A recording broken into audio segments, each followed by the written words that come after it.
But at least it's at the very start. It's fun.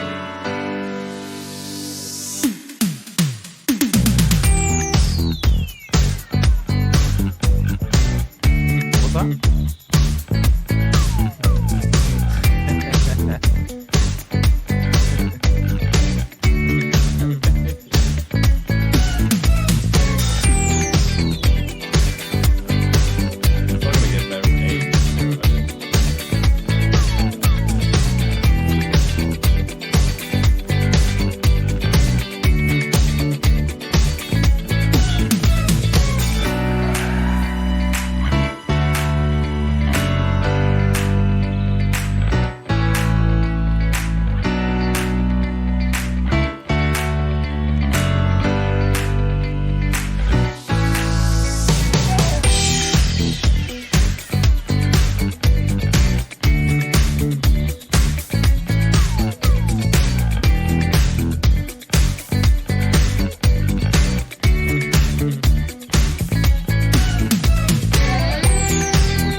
Gwneud penderfyniadau yn aml yn golygu dewis rhwng y naill neu'r llall. Gyda phrentisiaeth, fe elli di wneud y ddau.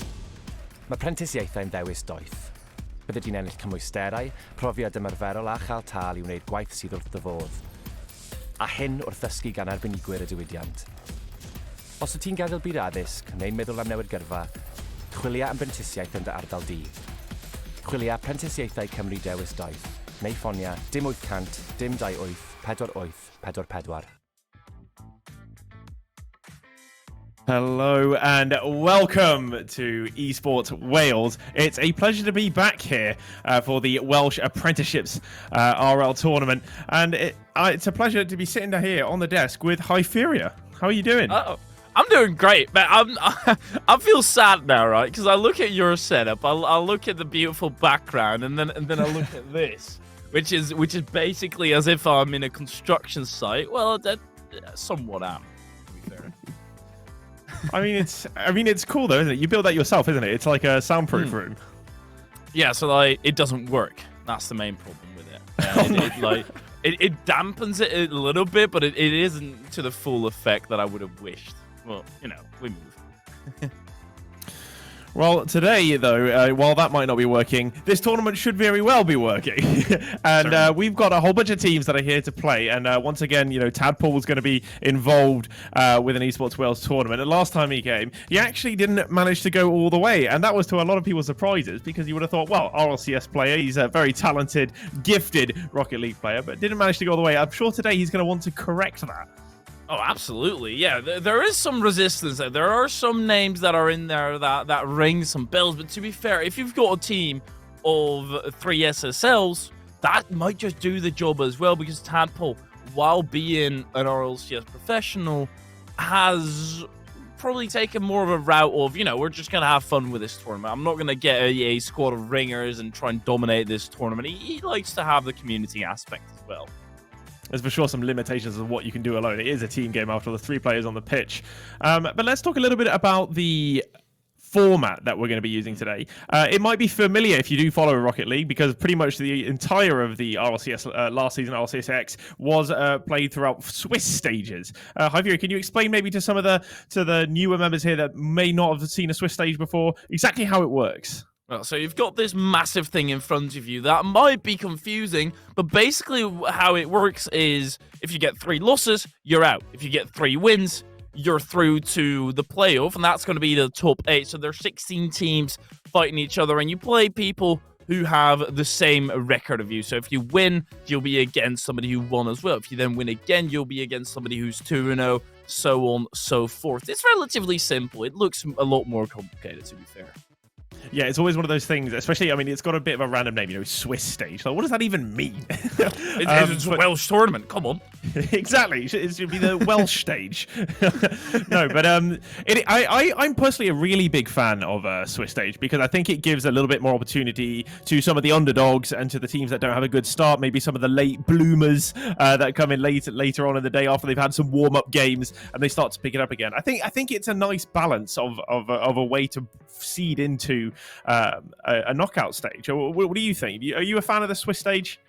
I love it. I love the Swiss stage so much, because every single match, there's so much meaning, and even if you have a bad start, if you go 0-2, you can recover from that. You can still reverse sweep, and you always build up to that tantalizingly close final match of the day, because there is a 5th round where you win, you're through, you lose, you're out, and that's the moment where do or die. And those moments are always intense. Yeah, I'm definitely a big fan of like the teams that when you get the 0-2 games and it's like one of these teams going out and they start to sweat and you can't see the face of these players, but they're going to need a shower after those games, because I'm sure it gets really sweaty. And you know, having played in only one stage myself, I've been on a 0-2, so I know how it feels. Like the nerves start to shake. You've probably never been there, I feel. You're much better than me at Rocket League. I mean, I've never been at the Swiss stage because I never even played. But did you go 0-3 afterwards? Or yeah. Yeah, that's what we love to hear. Yeah. Yeah, we bottled it. We didn't have the nerves of steel, as they said, or ice in the veins. But let's hope that today we're going to get to see some of these returns and sort of comebacks from the death on the brink of it, or right on the edge of the cliff. You know what I'm saying? From those 0-2 moments, it would be great to see. But our first game coming up today, I believe, is Open Book versus Lost RL, and Open Book have also called themselves one Rocket League main, 2 Valorant mains. As is something we're starting to see a lot. A lot of Rocket League players starting to play Valorant. Yeah, I feel like it's the typical sort of alternative game for a Rocket League player. I absolutely that, and also I don't know what is going on in their logo. It seems like they're. I'm looking at every single individual piece of the book, the anime figurine, the dolphin, the galaxy behind them, the magical stuff coming from the book. I cannot place a connection between any of the two parts.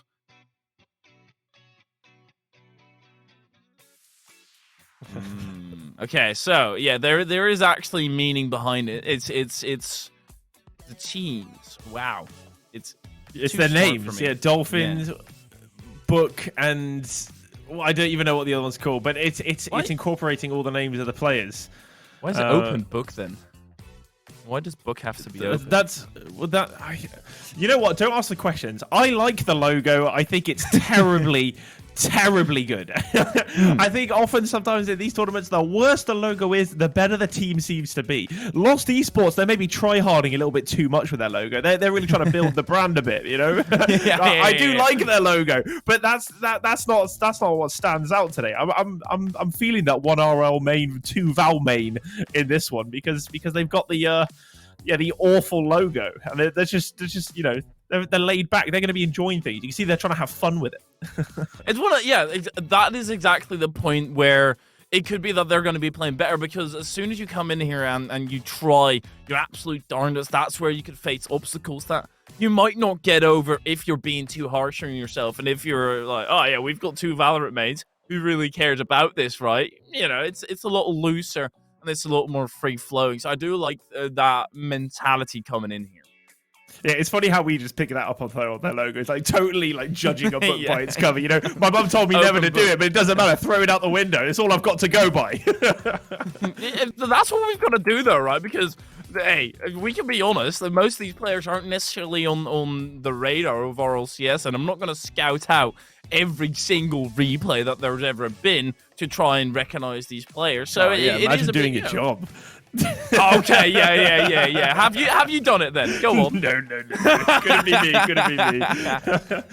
No, but I do like what you say though about, like, you know, not taking it too seriously. The fact that they say, oh, what are 2 Val mains? You know, they're coming in here to have fun, to enjoy the tournament, and I think that's the main thing. You know, there is, I think, a £300 available for first place. I'm not sure how it's split for second and third, but I know there's a decent sized prize pool, a little bit of something to play for, but a lot of it is going to be having fun for these guys. You know, we've got some uni teams in there, we've got some sort of just friend teams, and just some players from Wales, and really just representing the country as a whole. So there's definitely got to be a bit of fun. But I liked what you brought up about, you know, not taking it too seriously, and I think we saw it in RCS in the last LAN, where BDS were beating NRG, and it looked pretty certain they were going to win it all, and NRG just started to have fun. You know, you had that R2D2 scream from Justin, and after that moment, NRG looked completely different. They were just having fun, and they played way better, so it can work in your favor.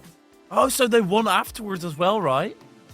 Yeah. They won that game, did they not? I mean, they might have won the game. They still lost the major. Yeah. So, you know, having fun only gets you that far until you come up against BDS, that you will inevitably fall. But luckily, no BDS in here. None of them would even be Welsh. The prize pool division is 90 for second and 60 for third, which is one of those amounts where it's nice if you can get it, but that's only something in the second day. It's not really something you have to worry about here today. Well, I think we're about to get underway for our first game. Of course, it's Open Book versus Lost RL, and I'm looking forward to seeing how we set a scene for the rest of the day here. We're about to get into game number 1 of the first round of the Swiss stage. It's a best of 5. Open Book versus Lost RL. It's those initial seconds that are going to already kind of make up my mind. I'm going to be very judgmental. As soon as you hit a ball wrongly, I'm assuming you're absolutely out of this world, of course, because the best players, they always initially miss. Gonna land into the box, carry away. They try and set up an attack. They're quickly being put back into the defense, though. I think one of them was put back into the defense by his own teammate. Look, he got bumped into the corner there. But a little bit of chaos here for Lost RL as they're sort of scrambling back and forth around, and Open Book seemingly able to stay in possession. Really, that it must be the fact that they aren't taking it too seriously. Like you said, you know, they got the 2 Val mains. It's the 2 Val mains who are gonna maybe they even play on keyboard and mouse to carry over some skills, but there comes a player charging through. Nats doesn't quite get the angle, and they're gonna have to go back on the defensive end.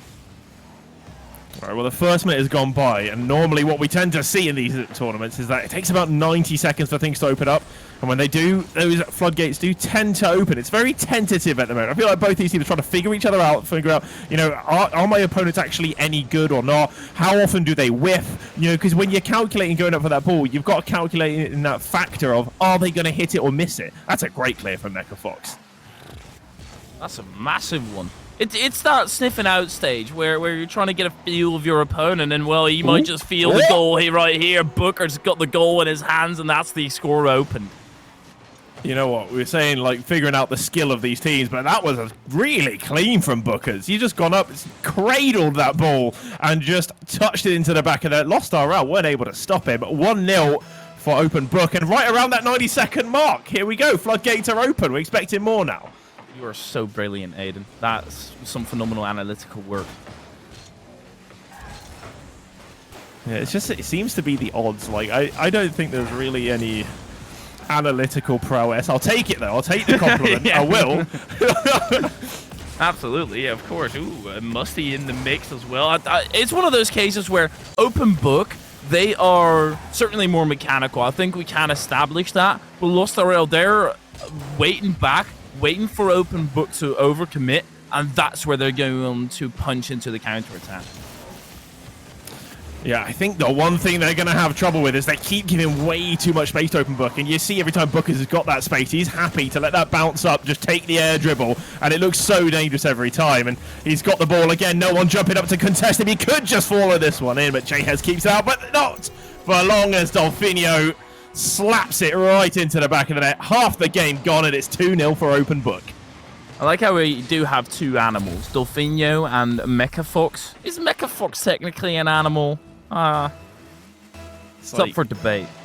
Yeah. I mean, it's the same ethical discussion of, is a robot a person?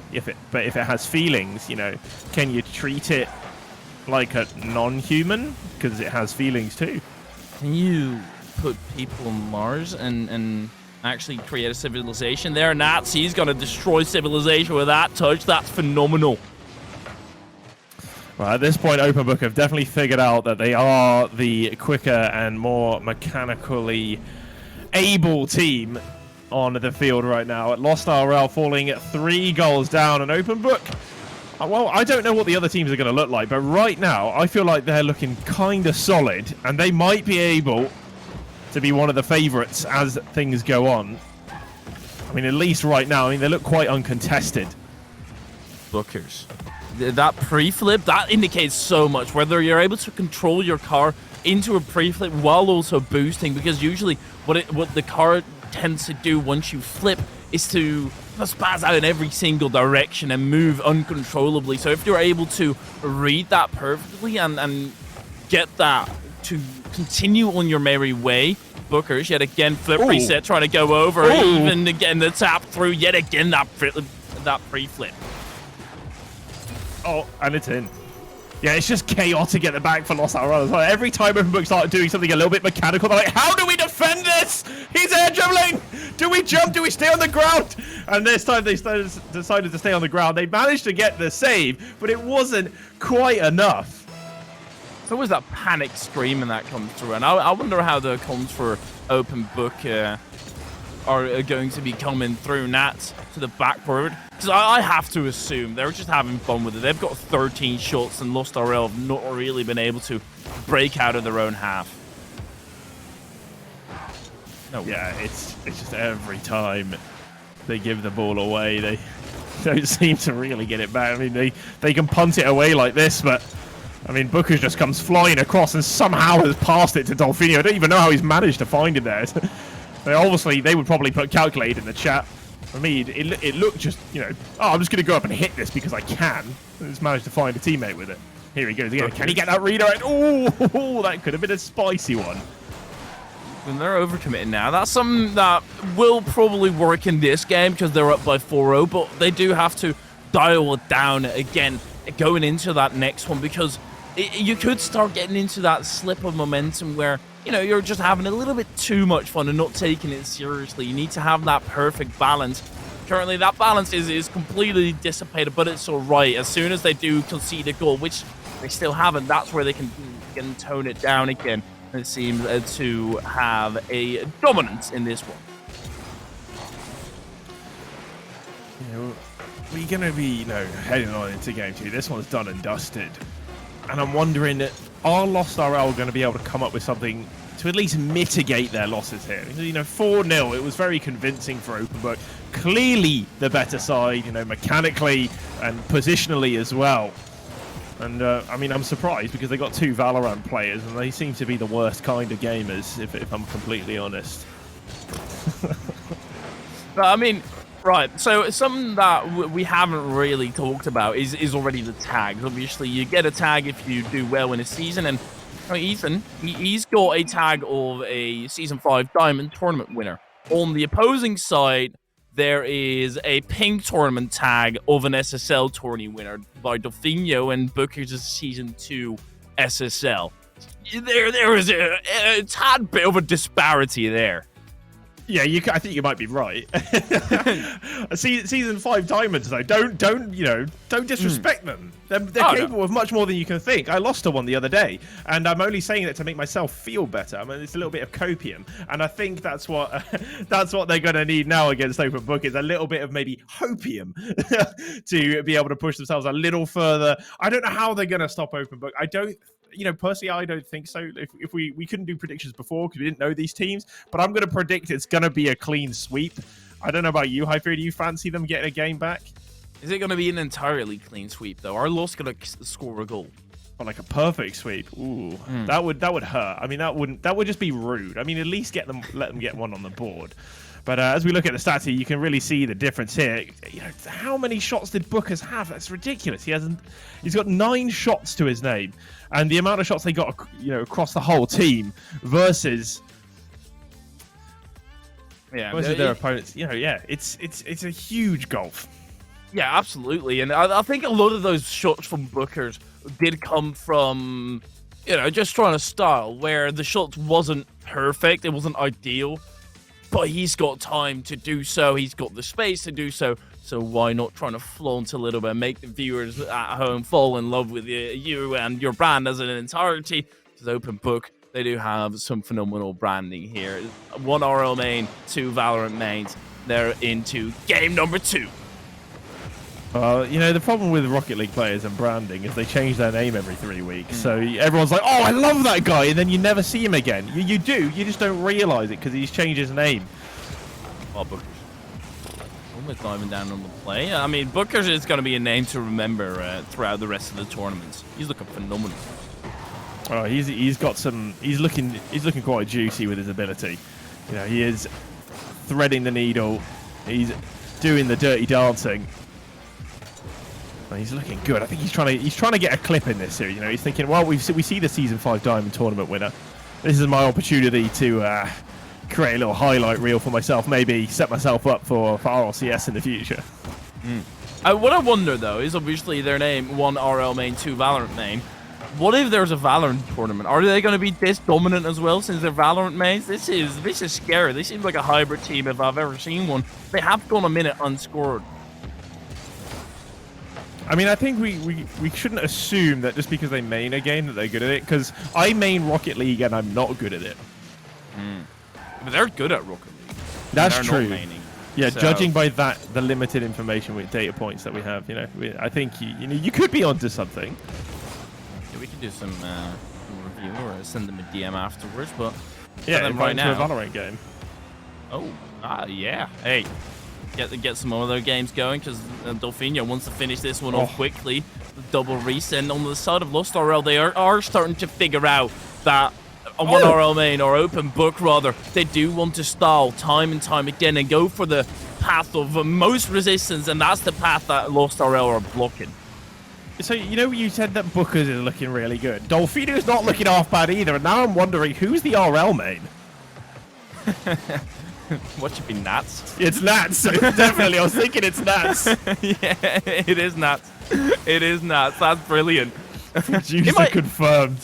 He might show himself later on. I mean, he's going for demos, the most skillful thing in the game, of course. He's probably thinking I'll make it easy for my Valorant main teammates. Or hey, something we haven't thought about whatsoever. It's a diversion tactic. You come up against him, you think, oh, 1RL main, that's going to be easy clapping. We're basically against Tadpole, but then a tiny brother of it. And then all of a sudden, bada bang, bada boom, the two Valorant mains are popping at you and destroying you. It would be a hard one to swallow, wouldn't it? If you let, as an RLCS player, you let two Valorant mains defeat you on the fields of the Welsh Apprenticeships Rocket League Invitational. I mean, imagine that on like your CV. RLCS, second place, Welsh Apprenticeships Rocket League Invitational, beaten by two Valorant mains.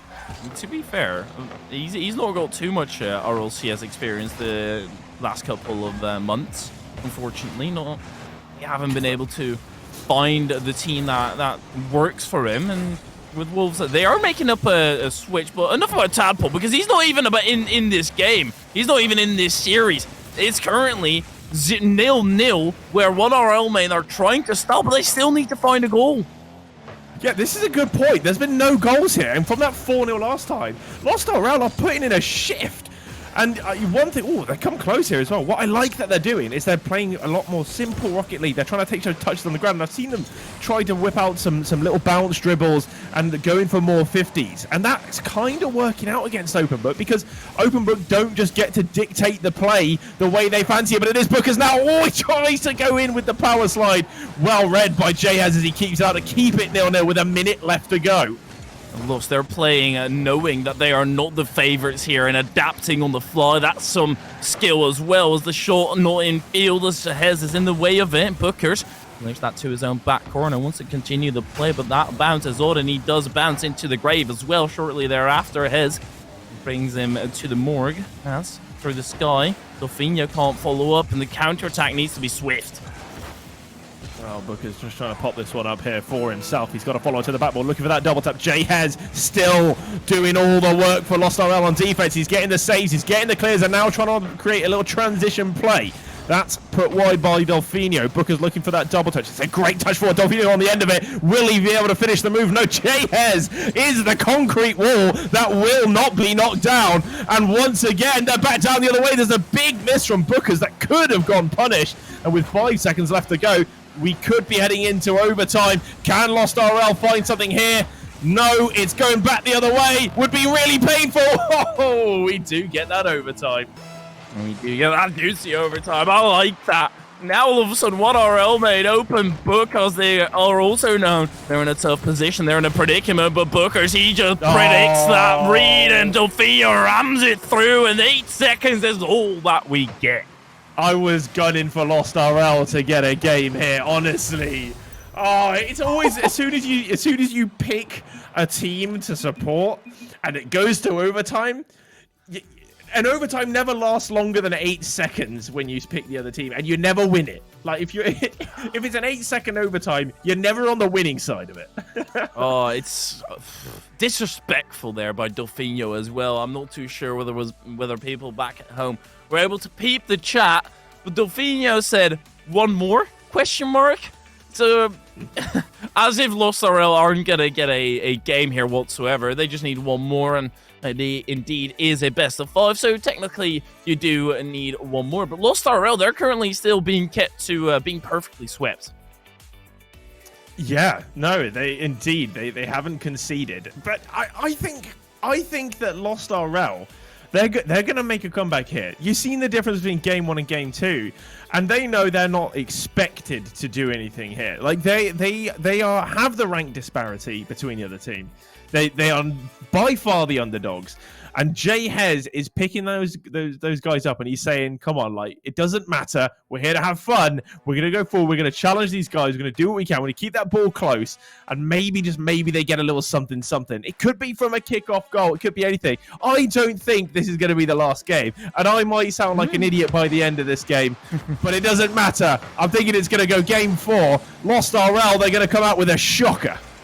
I think it's going to be one of those cases where we have a similar game like the previous one, but they just pull through in a counter attack that they don't expect. The first opportunity already ringing through open book. They can't force it through as Booker goes wide with it, and there's Jay Hez in the way.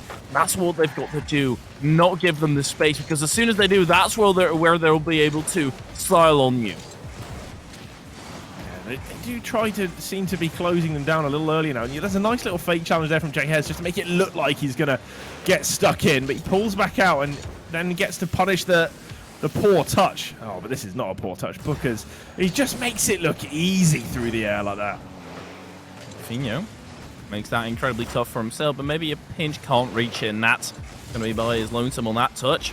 Let's get it into the corner on the follow-up. Booker's places his car behind him. Wait, oh my word, Natson was able to read that. Adi had a little bit of boost. Silfinho tries to get the read, but Jay Hez has been such a nuisance in that area, just continuously cutting off every angle. Well, we are about to reach that 90-second mark, but it normally only applies to a game 1, and I wouldn't have called it last game. You know, it's why I didn't, because I knew it was going to be completely different and go, of course, 0-0 overtime, and it was all part of the plan. It's part of the script. But yeah, here we are now, and it's looking a little chaotic in the midfield. No one really seems to be getting a good handle of the ball, and I feel like sometimes Open Book are trying to do a little bit too much and overcomplicating things. I feel like if they were to just do a few more ground plays and stop forcing it through the air every time, they could score some simple goals, some simple flicks. But right now, every time they get on the end of the ball, let's take it to the wall, let's go for an airdrop, let's go for a ceiling shot. And while it looks great, it's not a high percentage play right now, and they could be their own worst enemy. Oh, there's the musty from Dolfinho. Oh, big save from Ethan, and it gets tapped in by Nats. And Nats there to finish it off. Open Book. And read the play. Nats nicely in position. Jay Hez this time not being able to get a cheeky touch on it. And Lost RL, they're in a peculiar position where they're going to have to fight their way out, get that first goal, and then get a second one as well. From being scoreless the entire series, they're going to have to facilitate themselves too here. That's the first shot at least, but a massive pin by Dolfinho. Mecca isn't prepared for it. Dolfinho just rams it home.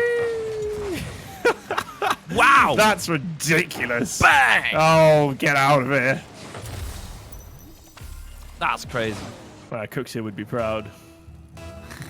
He's wiping a tear away.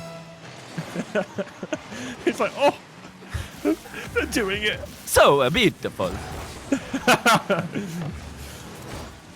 Yeah, you know what he probably wouldn't be too proud of scored! is my Hawaiian Peter, and Lost RL do get that goal. They deny the perfect sweep. This is the comeback. I'm calling it. Yeah, if they go from scoreless the entire way through to all of a sudden scoring 3 times in the game to bring it back to at least a possible position, at least a start of the reverse sweep, that'd be out of this world. But Lost, they're still in a predicament. Are they going to go aggressive? Because that does give space to Open Book, and what space can do to them is ramming it to the backboard. Jay Hess is able to interfere, and that, luckily for Lost, gets defended by his own teammate. Oh, Book is just trying to fake out Ethan, but Ethan managed to get the better of him. I think the problem is for Lost now is they do have to take more risk given that they are behind. Whereas, you know, last game when it was sitting at 0-0, it's just play the highest percentage plays we can and keep it simple as we can. But the long-range effort from Mecha Fox ties it all up, and Open Book opened themselves up here to be punished. That is a beautiful lob over the top at Open Book. They meet resistance. Some heavy one as well. Lost RL, they're not dying down easily. Nat's misreading the mistouch out of a Mecha Fox. Fair play. Hez going forward. Nobody there to try and facilitate a pass or an opportunity. Bookers just wants to fake out too and oversteps his mark. J-Hair's final defender steps up to the play and now actually goes into the attack. Initial touch, good. Flip reset. Also hit. Nats misses it. Delfino has to clear it off the line. Well, Lost RL are coming back with this. They're taking this game. They've already scored infinitely more goals in this game than they have the whole season. It's open again. Oh, Mega Fox! You just had to keep it down, lad. Oh, he's hit the crossbar. Can they keep it going, though? They're still in possession here, and Nats has pushed up a little too high. Delfino is covering that space in behind. This could be a nice passing play for him in the midfield. Delfino gets it over again off the crossbar. Both teams finding and rattling the woodwork here. I'm all about transparency, right? And I'll be very transparent. I'm rooting for Lost RL in this game. I don't care who's on open book. I don't care how well they've been played. This would be a win for the community and a half. The underdogs, massive ones at that, to scoop a game away at least. But Delfino goes into the center. Hez has to trail it down. Nats falls to his grave, and Hez might be able to continue to play the passive weekend field. Booker's is able to interrupt. A lot of people say you shouldn't have bias as a caster. No, I love it. And I'll be shamefully biased as well. Just really hardcore supporting the other team. Lost RL, they may just go all the way in this tournament with the way that they play. Okay, yeah, they're going to go 3-0 through Swiss, not drop a single game. They just needed a warm-up is all, but it's looking like it might just go to overtime. Ethan into the center, nobody there, and Ats able to clear it away. 5 seconds left. He's in front of net. Megaphone with the shot, looking for the demo. It's there with 3 seconds on the clock. Lost RL take the lead. Surely that's game 4 confirmed. And Open Book have their own selves to blame for being cocky in the last game and saying one more. Hez with the beautiful demo opening up the net for Mecha Fox to get the read of the century, but this is not over. It is over now. Lost RL punched it to the ground and they get themselves at least one game win on the board. Let's go, lads. That was a sick game. We love to see it. It was really, really good from Lost RL to bring that one back to have the confidence to, to not just crumble under the fact that they've lost 2 in a row and that the other team is doing all these little mechanical plays and trying to score clips. They don't care about it. They're here to game, and game they did. Even getting more shots as well. Open Book, they are getting obliterated for only that. You know what I'm afraid of now? Is that you've poked the bear, or that they've poked the bear, and all of a sudden Open Book are going to start playing solidly instead of trying to style.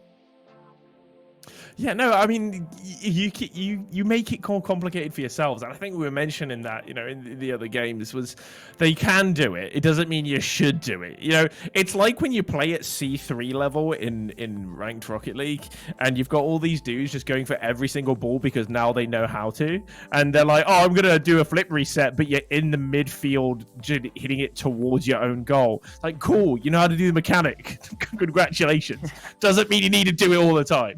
And I feel like that's what Open Book are doing right now. They know that they are superior on many, many different factors here, but they're not keeping it simple enough. And Lost RL could just punish them for it going into game 4.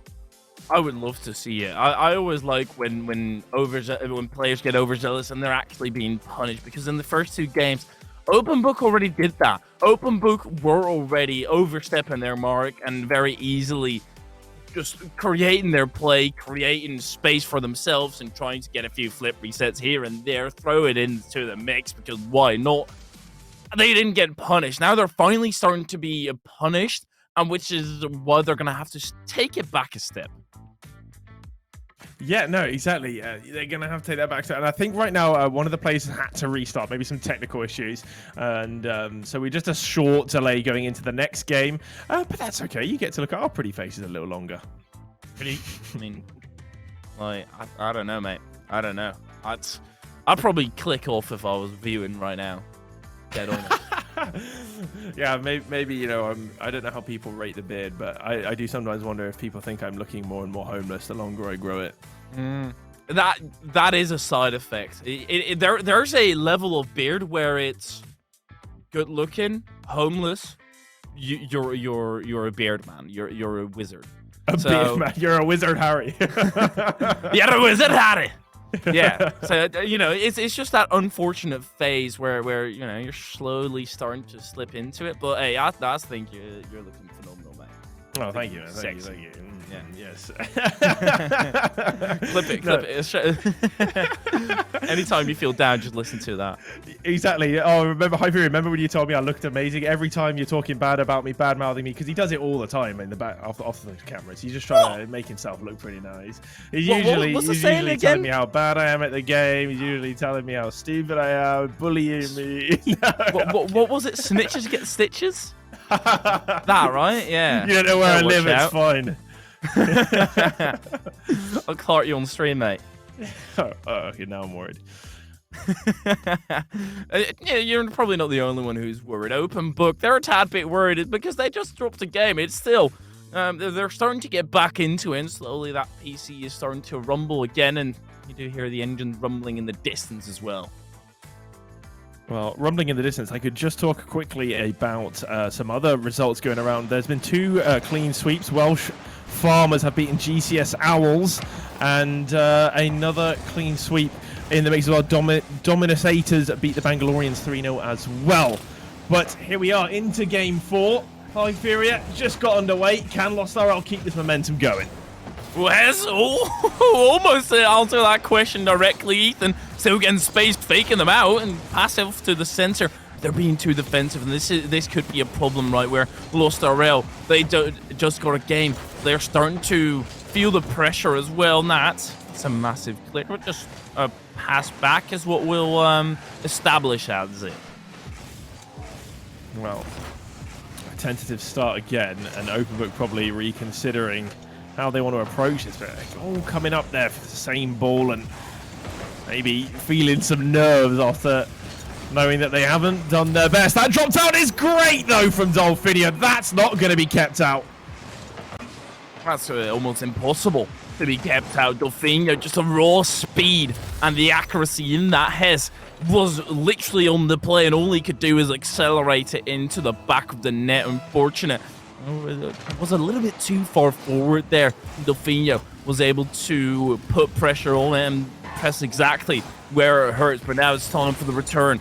Lost RL, they've been able to fight back time and time again in that previous game. Ethan, he's fumbling in the air. Mecha Fox not getting back in time, and the Open Book are getting this game and running away with it. Come on, Lost RL. If you want to go 3-0 in the Swiss stage, it's not how you do it. Yeah, but maybe they're just showmen, right? You know, they want to take a loss first and then get some extra spice added. That's true. That's true. They're playing the script. They're like, oh, you know what? We'll never be remembered for having an easy run. What we'll be remembered for is going 0-2 and then bringing it all the way back. That's the story, maybe that's right? our team. That's the story, time and time again. Nobody cares. Oh, yeah, you went 3-0 through the Swiss stage and then you went out first round. That's the only story you're going to have at that point. If you win, oh, yeah, they were dominant the entire season or the entire tournament.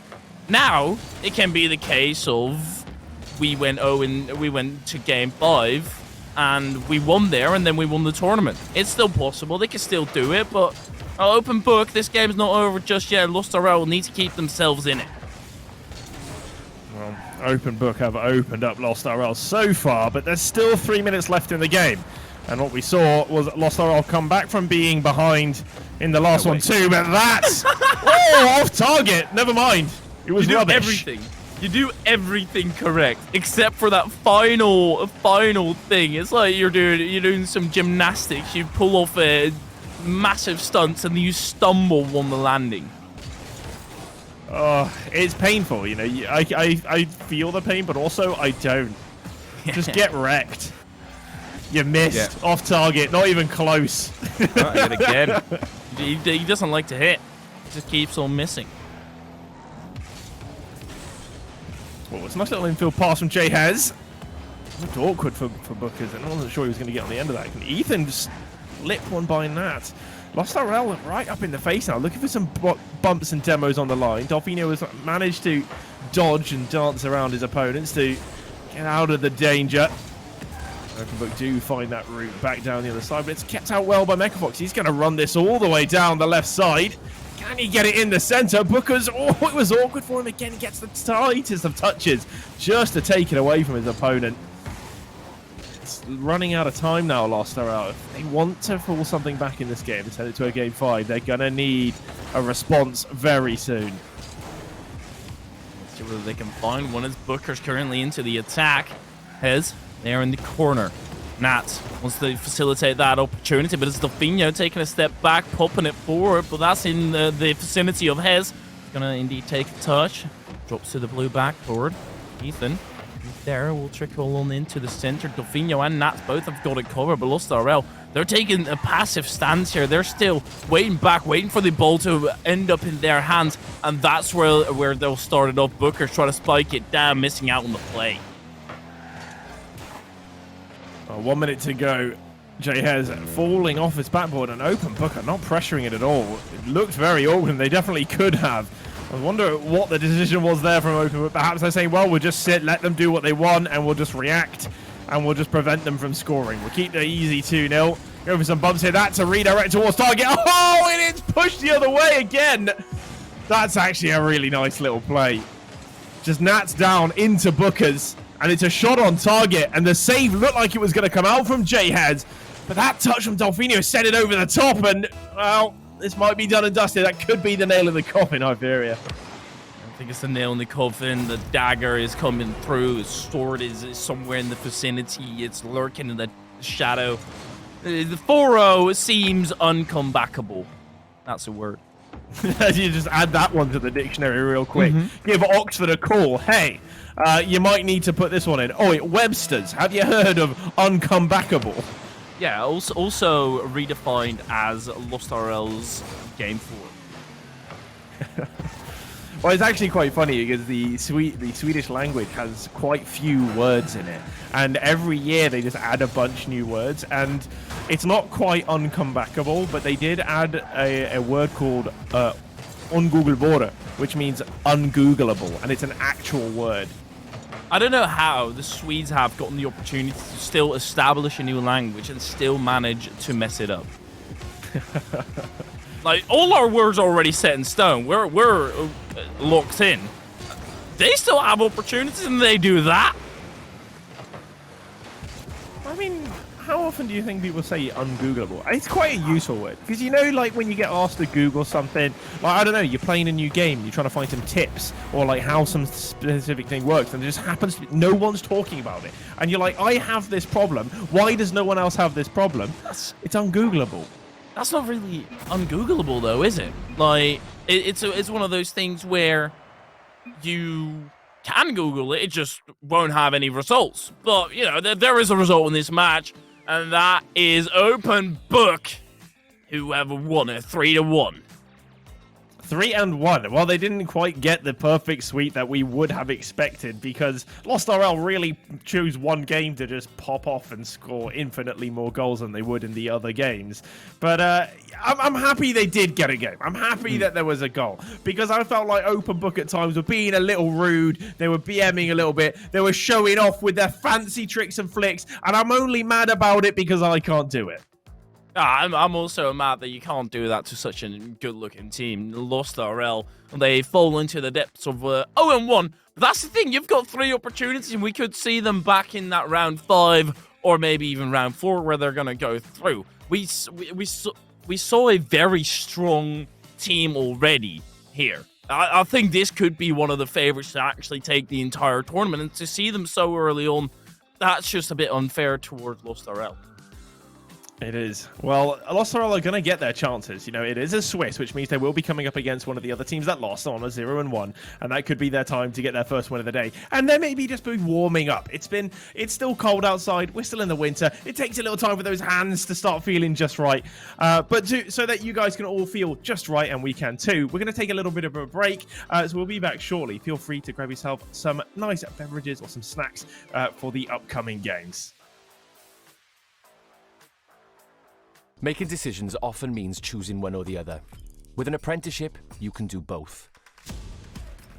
Apprenticeships are a genius decision. You'll get qualifications, hands-on experience, and get paid to do a job you love, all whilst learning from industry professionals. If you're leaving education or thinking about changing career, find an apprenticeship near you. Search Apprenticeships Wales Genius Decision or call 0800 028 48 44.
penderfyniadau yn aml yn golygu dewis rhwng y naill neu'r llall.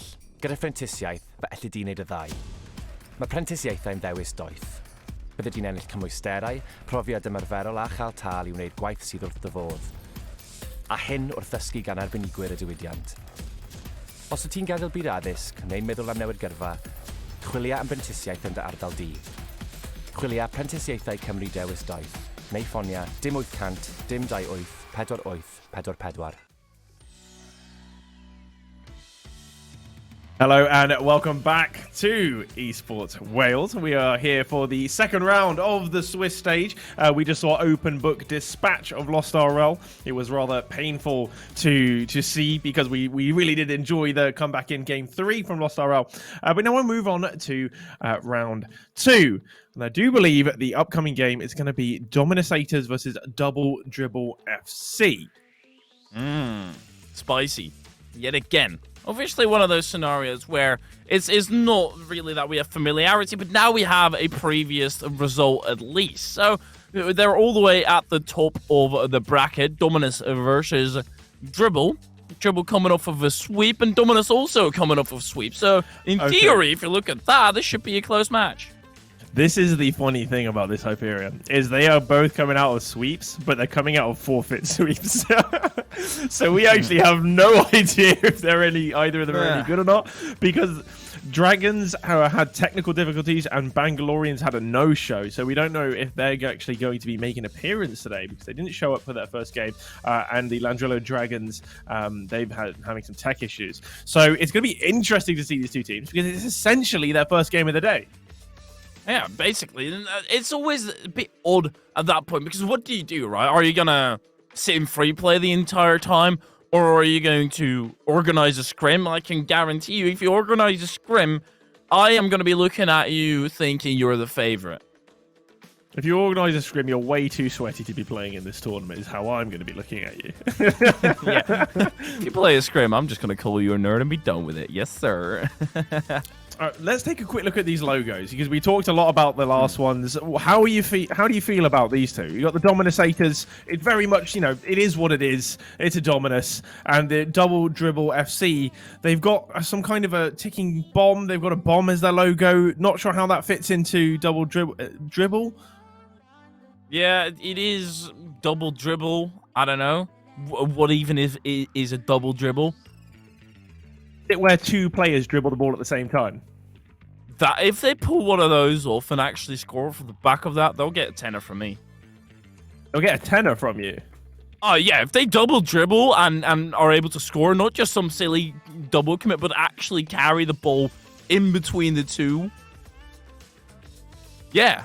Yeah, they'll get a tenner. They're like, come on. That's impossible. All right, Double Dribble FC, you hear that? Hypheria has told you that you will get a tenner if you dribble the ball with two players and score a goal. So perhaps just go for that for the rest of the series. Hey, they might have the space. Because this is the first series of them today, it can be one of those cases where it could be dominating again. We don't know. We're going to have to find that out later and see what they get on to and how they start out that game. I don't know. I think it's a good opportunity. They're already 1-0 from the forfeit. They could drop this one if they wanted. They could just meme the whole game trying to get that double dribble in just so they can get the tenner. They can still go 3-1 in the group, and they could still win the whole tournament and get a tenner from you. That would be a good day. That would be a good day's work. That's like playing an extra hour. That's like $10 an hour or 10 quid. I'll make it in the home currency, of course. There we go. There we go. Even more. That's even more. That's like €1.50 more. Yeah, I'm nice in everybody here. I'm being a great person. But it might not all matter. I can all be hyped up, and then all of a sudden they don't actually do it, which is exactly what my guess is. Oh, but it would be so good if they did. If I was playing on that team, I would make it my job to specifically get £10 from you. Like, that would be it. That would be the whole series. I'm going, right, we're going to play three games. We're going to lose them all, let's be honest. We're not going to win games where the whole game we're trying to dribble the ball with two cards. I would do it. It would happen. We would get the goal. I would get a tenner from Hypheria. I don't need the tenner. I just like to laugh in his face when he has to give it to me because I did what he thought I wouldn't be able to do. And that would just make my day. It would make my day. The amount of synchronization that you need for it is incredible. And that's also something in general that we need to look at today. The synchronization of the teams. Are they going to be having the same thoughts and having the same plan of attack and plan of defense? Or are they going to try and go on their own tangent, go for a silly play that ends up costing the team? I think it's incredibly important with teams with Tadpole in it, with Gump in it. If it is the Gump that I think it is, that is. You need to be working together as a team. Yeah, it's going to be interesting, of course, to see, because I don't know how many of these teams are pickup teams. I know that some of these guys are in uni together, and I would expect the guys in uni together, they probably know each other quite well. They see each other in the dorms. They see each other in their day-to-day lives. They'll have that little bit of natural chemistry, whether or not they play Rocket League together a lot or not, or maybe they do, and therefore they have that even more chemistry.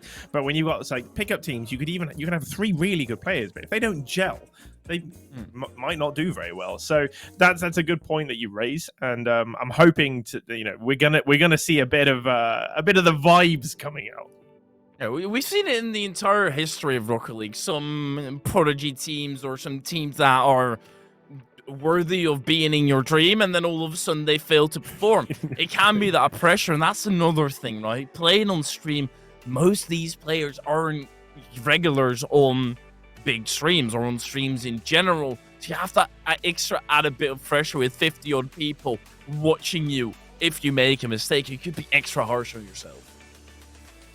No, indeed, it's true. I mean, if it's your first ever tournament, for example, and I know for some of these guys it is, and we were watching Lost RL just then, and for Ethan, it's his first ever major tournament. He's never really played before, and you had Jay Hez, who'd only ever played in IEL before, and that's going to help because you may have played a little bit on stream, and the Imperial Esports League is a nice way to feel like you're playing a bit more competitive. It's a bit more than just playing ranked, but yeah, it's tough. You're not going to you're not going to have that experience where some other players do, and playing on stream can make you nervous. There's people watching you, and there's also us talking about you, and we're not always nice.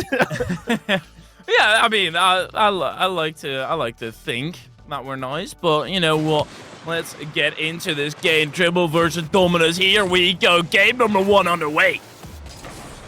All right, let's go. Game number 1 of the round 2 of this Swiss bracket in the Esports Rails RL Apprenticeship Tournament. We have got 2 teams which we've yet to see, and it's going to be good to see what they can do. Is Daromas Games trying to come off the wall here. He's not going to be able to get any connection with that ball. Luke Waite is also just throwing himself at it. And I will say they look a little less composed than the last 2 teams that we saw on this field. But it could be that they're just warming up as they hadn't really gotten a game in before. If you're going to compare the majority of the teams in this tournament to Open Book, who, in my opinion, very well could be the favorite. Obviously, we haven't seen enough of them just yet, and enough of the other teams. But we are approaching that round 3. After this one, there will be that massively important round where you could just go through cleanly, but instead it's Dribble, who are currently peppering the net and finally find a way through. Well, they peppered it.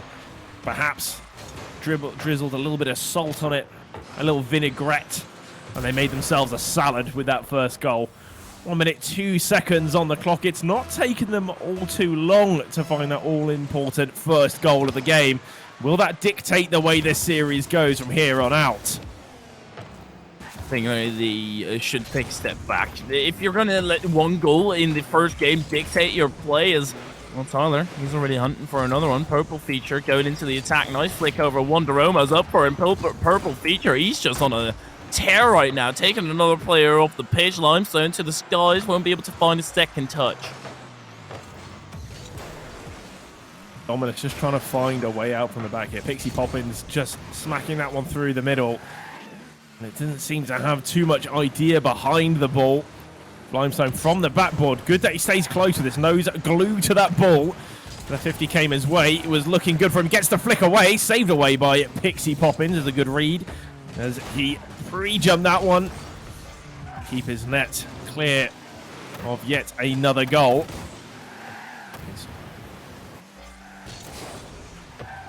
Oh, purple. Okay, but Purple seems to be a consistent factor. He seems to be that rock that's never really going to get washed away. Oh my word, Daromas saves his teammate from imminent embarrassment. He saw Limestone going across, and perhaps he knows his teammate well. This was the team synergies that we were talking about, Hyperion. The chemistry coming through. He's like, he misses these. I'll be there. Don't worry about it. Oh, he's trash. Yeah, he's not got this. I need to go in. Romas, this time overstepping his mark, though. Oh, the 2-goal lead for Dribble. And half the game to go. It could easily get turned back around. Wouldn't be too uncommon of an occurrence. But at the moment, Double Dribble are looking the stronger side. Luke Way here just getting back, getting the boost and trying to shadow his opponent. Purple sending this one to the backboard. Tyler just waiting there, and I feel like Dominus are turtling up a little bit too much. They're not got any momentum, and they're not able to get on the end of the ball or follow it out. They're looking awkward as they seem to be parking their cars just awkwardly under the ball. One's coming middle again, and Double Dribble are still looking to extend this lead that they already have. Limestone fakes it out. Let's call it that. And chaos in the defense. That's what I do like about the games like this, right? You have open Booker trying to stall the entire time. This is more scrappy. This is what you find somewhere in an alley, and you think this looks good. I'll take it home. Limestone's not gonna get that goal in his bag though.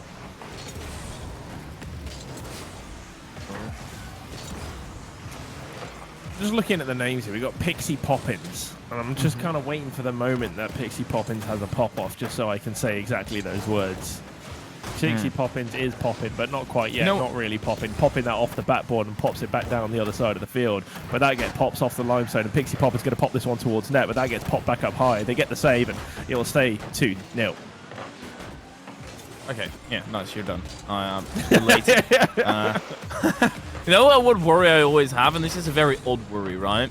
Sometimes I like to say to people, "Hey, you're popping off. You've been popping."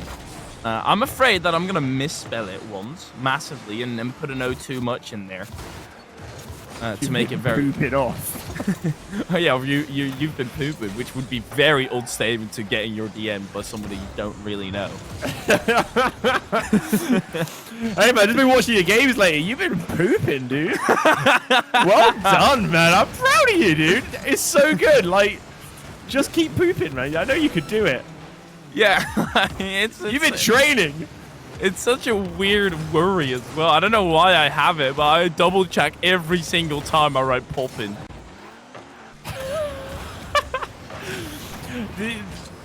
You must have some serious anxiety if these are the things that keep you up at night. Or maybe you don't. That's the problem. You don't have enough problems in your life that this is what keeps you up. This is what you're worried about. Oh no, I hope tomorrow I don't write pooping instead of popping. Yeah, I mean, I don't know, man. I don't like how you're making fun of my insecurities. Just tearing you apart. Using it against me. Why? Good game on Double Dribble, though. That's yeah, great game. They take game one. They do. It was 3-0, 3 clean goals. And Dominus are, they're trailing. Then again, they're going to need to, I don't know, score some goals in the next games. They're going to need to.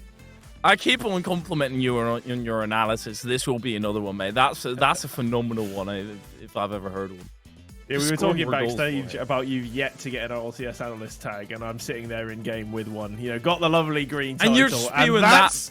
That's my analytical ability. Oh yeah, you know, all you got to do is put more goals in the net than the other team, and you'll win. Or concede less. That's, I mean, at some point you do need to score, so I guess you're still more factually correct. Yeah. Yeah, I'll go with that. I'll take it. Thank you for the compliment. I'm always there to lift others up. You've been pooping now. I've been pooping today. Mixie's pooping. No. This can't turn into a thing. No. No. This stops right here, right now. Well, Pixie Poppins heard you and literally stopped the car for that catch. Maybe they're listening. Hopefully, yeah, please don't listen and take commands from us. It would be a bad idea. Unless you want to double dribble the ball and get £10 off Hyperion. Yeah. You know what? I'll extend the offer. Limestone, actually. I had to pause it in my offer for a bit for that. Romas. But I'll extend my offer. If there's anybody today who's able to pull off a double dribble and score of it. You know, fairly, not communicating with your opponent. This is so awkward. How did Daroma score? I don't know what happened. He's gone up. Oh, he's got a nice. He didn't. That didn't redirect. Oh, come on! You're telling me that's a touch? The game is broken. Confirmed. Demos are broken and ghost hits are broken. That's ridiculous. He's gonna be happy. He's got some extra points on the board, but he so doesn't deserve it. Oh my word. Okay. Yeah. So that's what's gonna be going on today. Apparently, those shenanigans. Do get the lead off of it. Or if Rocket League done a secret update where they've included getting points and goals for fakes. Because I've been waiting for that feature for a long time. Because, you know, when the ball's going on target and you fly purposely over it, that's what I tell myself anyway. I purposely flew over it to fool the opponents to think I'm hitting it down, but I just let it float in the net. I should get credit for the goal. I usually have the trouble of it being off target, and then I'm faking it as well. Which is not going to land me any credit anywhere except some extra Steam profile comments, I guess. Yeah, the best part is when you fake it in front of your own net. That's always good. Honestly, sometimes it just works. Sometimes it just does. Oh, we're waiting for something to work for Dominus because they've yet to really have... That's a dicey back pass. He really trusted his teammate on the net there, but he was putting it straight at the net. He's like, if he doesn't get a good hit on this, that one's going straight in. What if he fakes? Ram it as hard as possible. Keep him on his toes. Purple feature, keeping the opponents on their toes as well as Daroma's going up for it. Meal and Tyler in the air, thus engaging in a 50. Purple.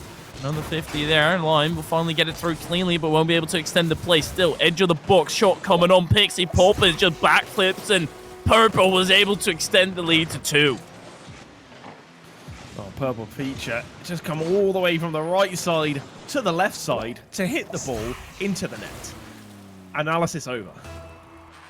Really? Yeah, he's come from the left side to the right side to hit it into the net. Yet again, factually correct. He's pooping. Pixel, or Pixie, rather, and an opportunity. Purple. Pixie, the initial play was good, and then the backflip. Getting a little boost now. Needs it for this defense. Is it just me, or is Purple feature's car pink? We'll have another closer look, mate. Because I'll be a bit upset if it is. Is that pink? Is that pink or purple? That is pink, but that's pink. You know, purple's a feature. Purple feature. Purple's the feature. I don't really see any purple. No, exactly. I'm disappointed. It is a cool car though. I think that's I do hundreds. like it. It is quite nice, isn't it? Oh, he's going for the reverse shot. Oh, he's caught them off guard. 0 seconds. That would have been a great garbage time goal. How's that stayed up? What was that? Wait.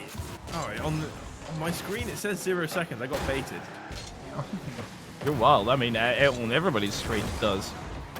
Timer's probably taken down. It's all right. You know, there's still 1 minute 8. Okay, Aiden, I've got a great idea here. Because obviously we need to have people know what the time is. I'll cast, and you just say the seconds, all right? You just count down. I don't know the in-game time. Oh. 50, you're in the lobby. 49, 48, all right, so 47, Tyler Bob's missing 6, this one. Pixie Bob is 5, going to pop this one up 4, to the 43, right side, 42, trying to get that double tap. 41, Miss though, 40, falling for Limestone. Takes the dribble, trying to fake them out, drops it down. It's coming along the right side, back into the middle again. Popped away by Pixie Poppin. He is pooping in front of net. 30 seconds remaining. And this should be out of hands if this is a goal. Purple feature able to edge it off the post and get it into the back of the net. Purple feature, really the facilitator of this team. With all the purple features. Yeah. That's the only thing he can actually get on point. He is pooping there. Well, maybe that's because he's on the orange side and you can't actually pick purple. Don't think that's physically an option. Oh, you know what? You might be right. It's like Could yellow. Just use the endpoint decal. Who wants to do that? Oh, Sammy. It's Somebody's not going to make it to the major? Wow.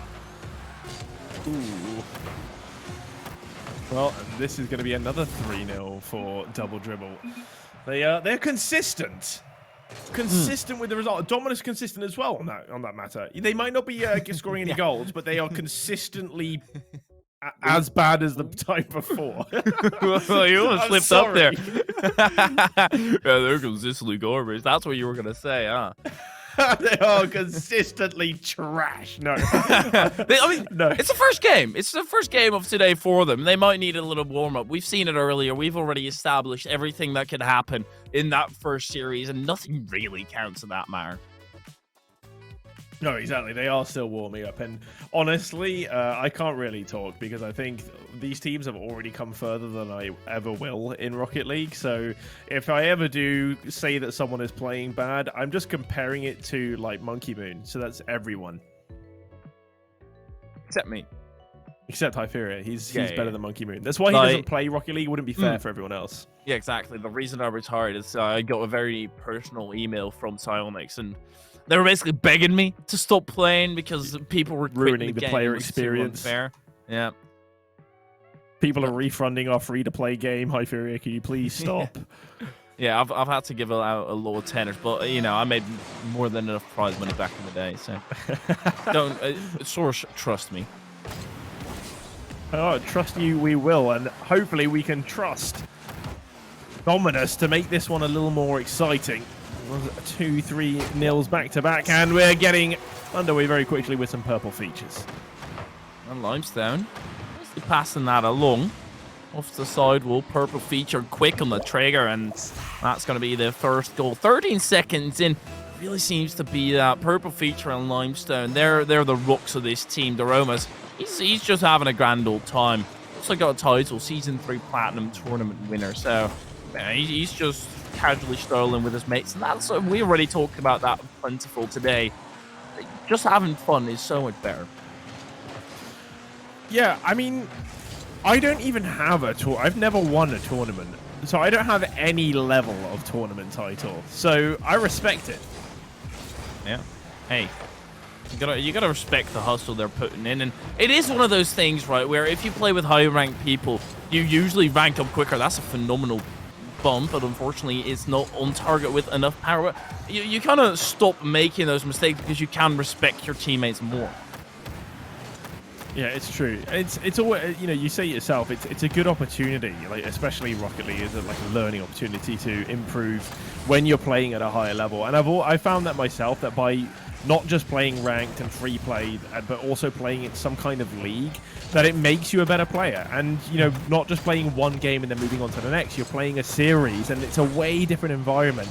And I think it's way more enjoyable as well to play in a tournament like this.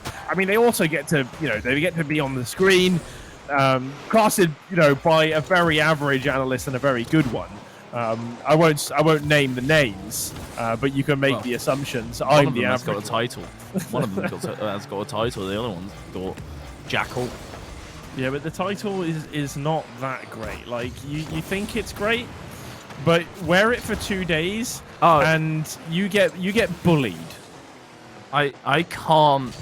I physically cannot wear that title in the game because I tilt myself out of it and start calling people names. Tyler Bob's, he's got a goal to his name though, and that's actually, we've not really been focusing on this, but Dominus, they're keeping this close. They are. They've equalized. We love it. They have now, the game threes are the games in which teams score infinitely more than they did in the rest of the series. That is game 3. That's what we're making. It's starting to become a theme. Sneak this one away as well. Limestone over the top of one. Luke waits straight into the center. Daroma's low flying, even too low for that ball. He goes underneath it. Purple sets himself up. It's Tyler Bob's down the other end. Unfortunately missing out on the goal.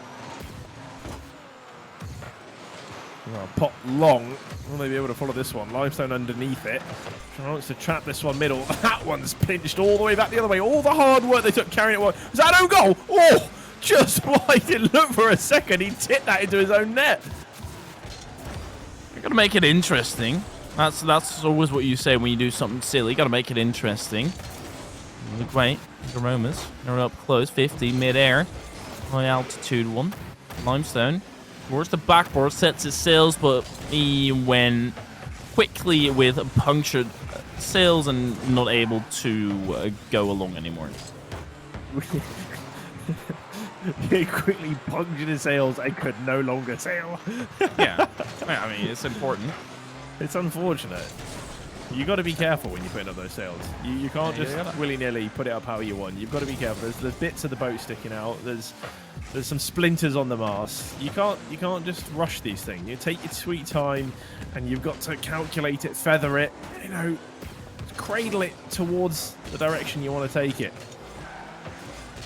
It's very like a fine wine. That sailing. This is like a fine wine on a nice date.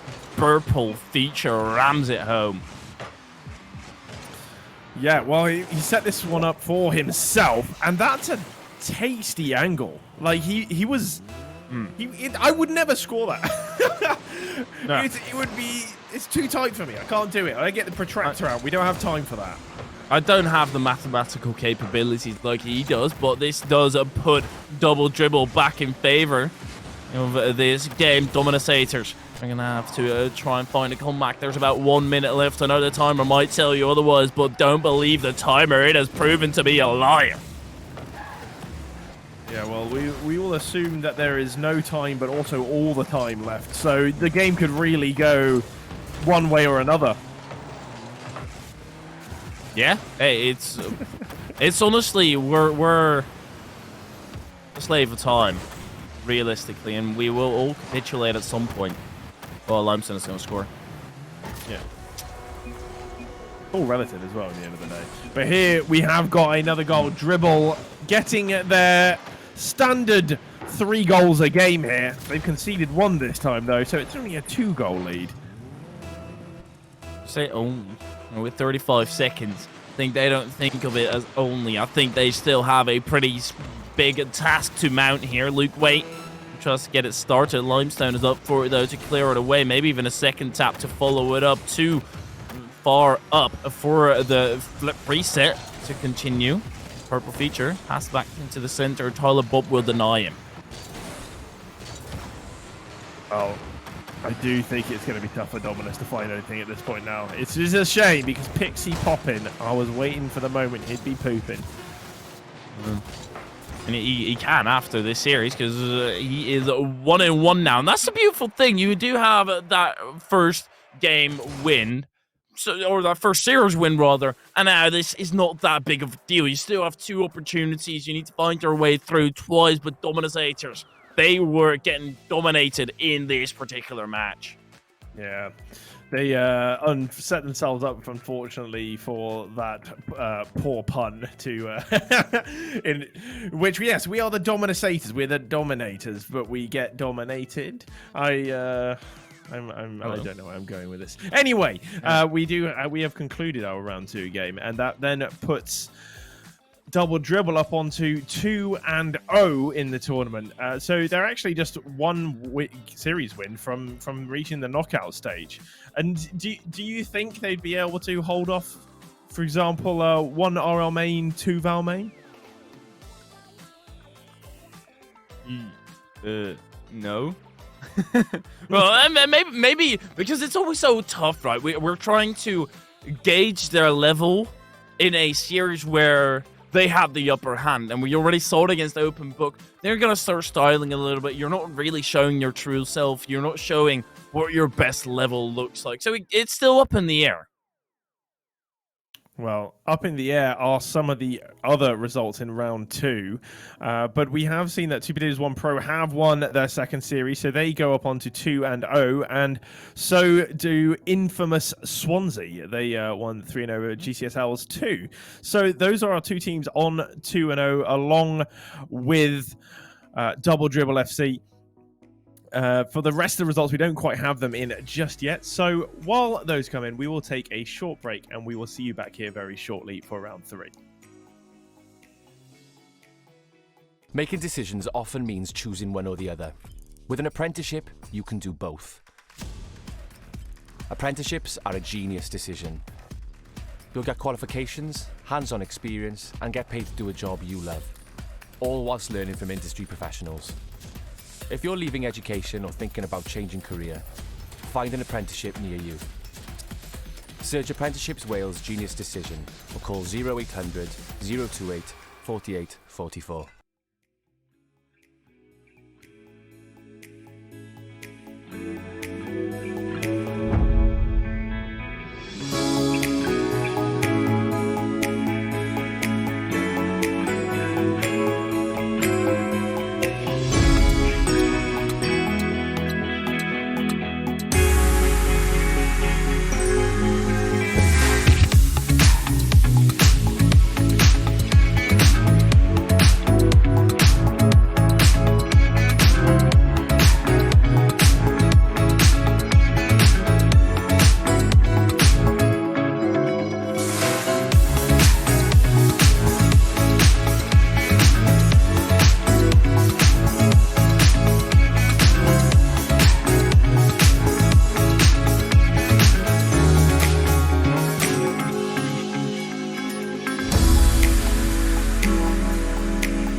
dyfyniadau yn aml yn golygu dewis rhwng y naill neu'r llall, gyda phrentisiaeth fe elli di wneud y ddau.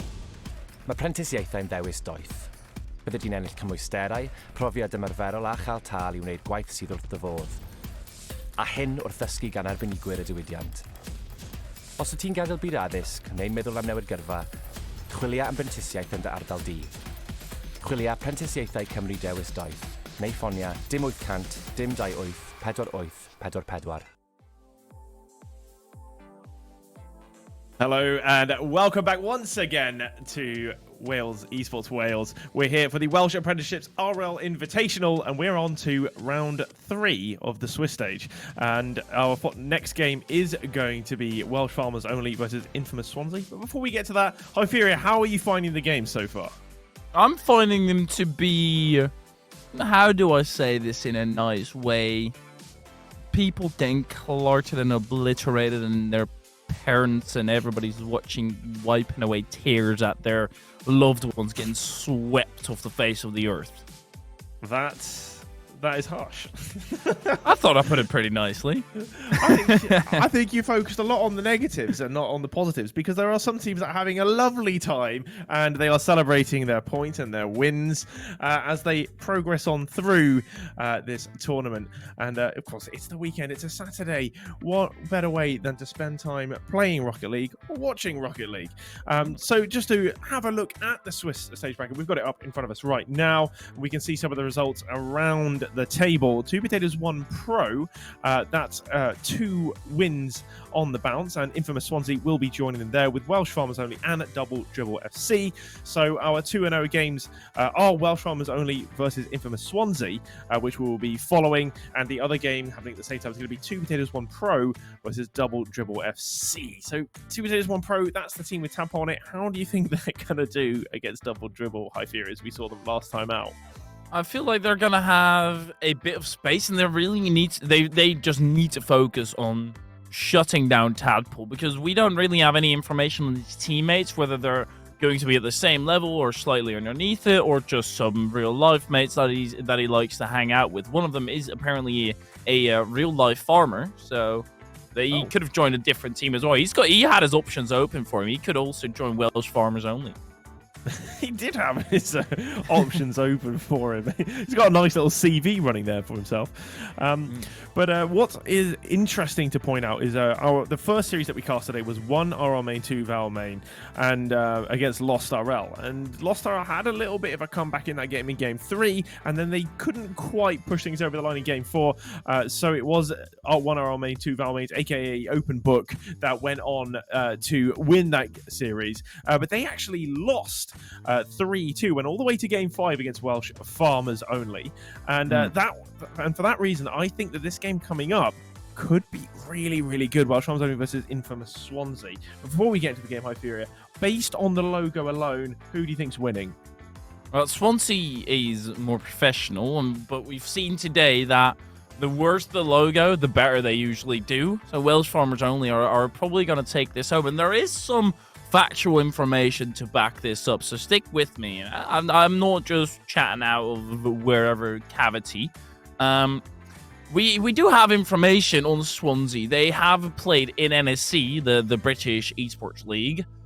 They did place 31st out of the 36, which is not necessarily what you are looking for, able to score a few points in the last week. So I feel like this might just be a tough matchup for them. Yeah, it's not something I would personally be bragging about. Oh, yeah, we came 31st. It was great. I probably wouldn't mention how many teams there were, because if people go like, oh, not bad, it must have been a lot of teams participating. I'll be like, yeah, loads. There was tons of teams. Yeah. To be fair, 36 teams is still a lot. That is a lot. It's a pretty big tournament, isn't it? Yeah.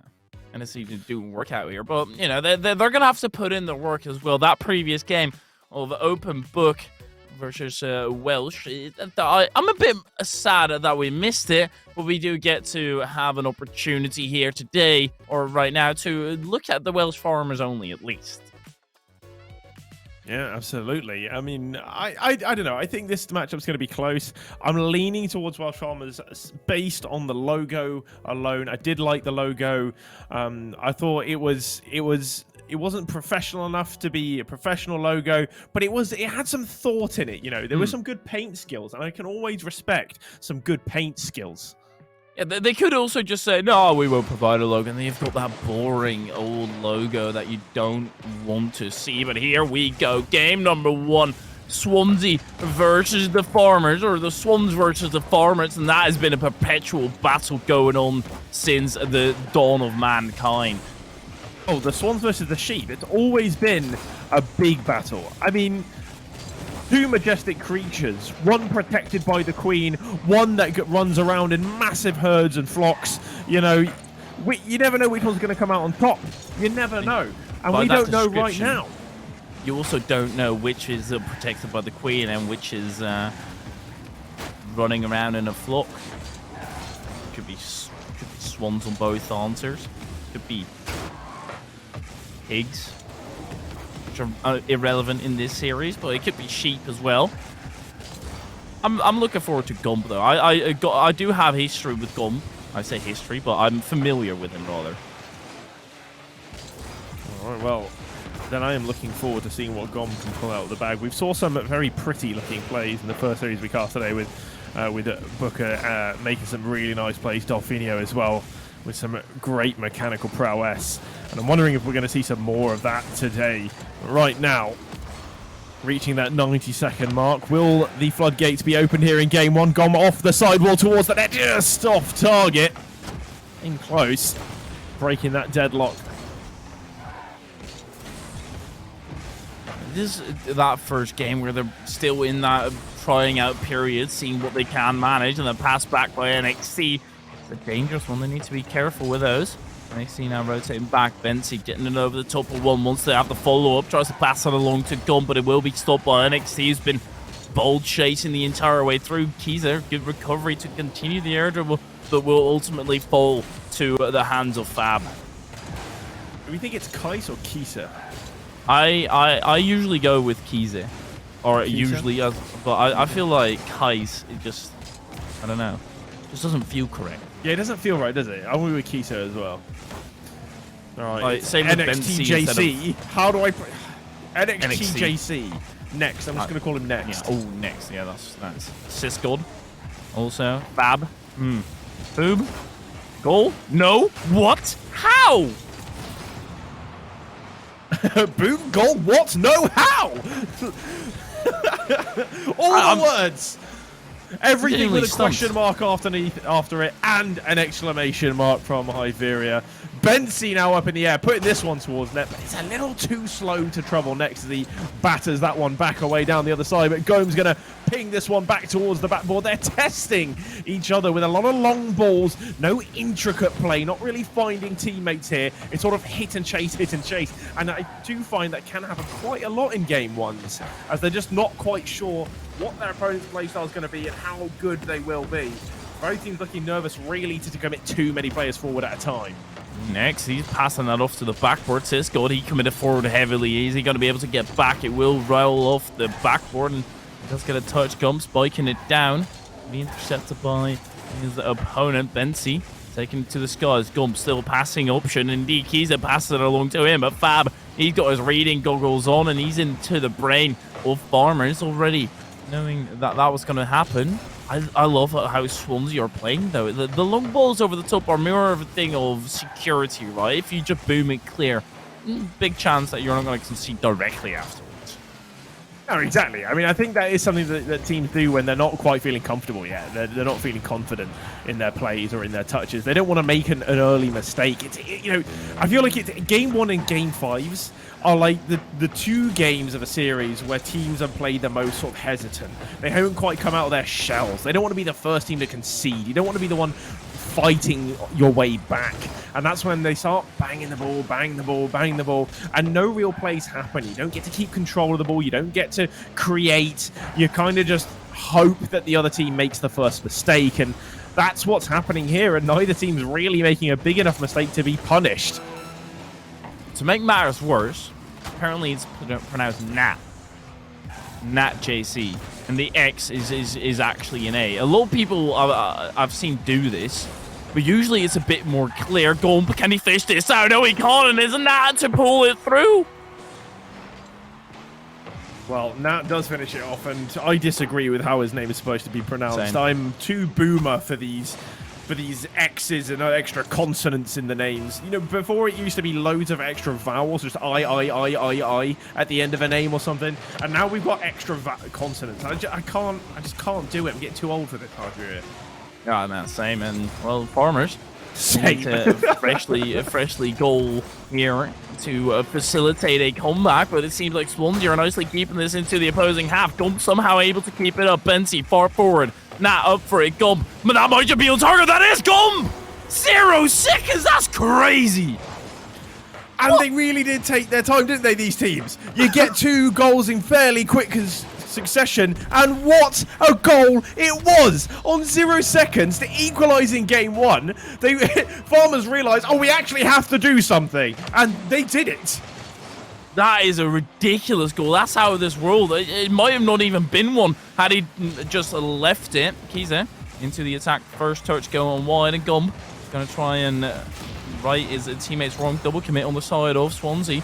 They need to be careful, though. They can't start overcommitting and having or losing faith in each other, because that's exactly where you're going to get beat. Gump to the backward. Somewhere needs to be there to at least get a tap on it, and Nat almost does it into his own goal. And that almost made it very, very awkward for himself and his teammates, but fortunately it was just enough to take it away from Gom to finish that and seal the deal here in overtime.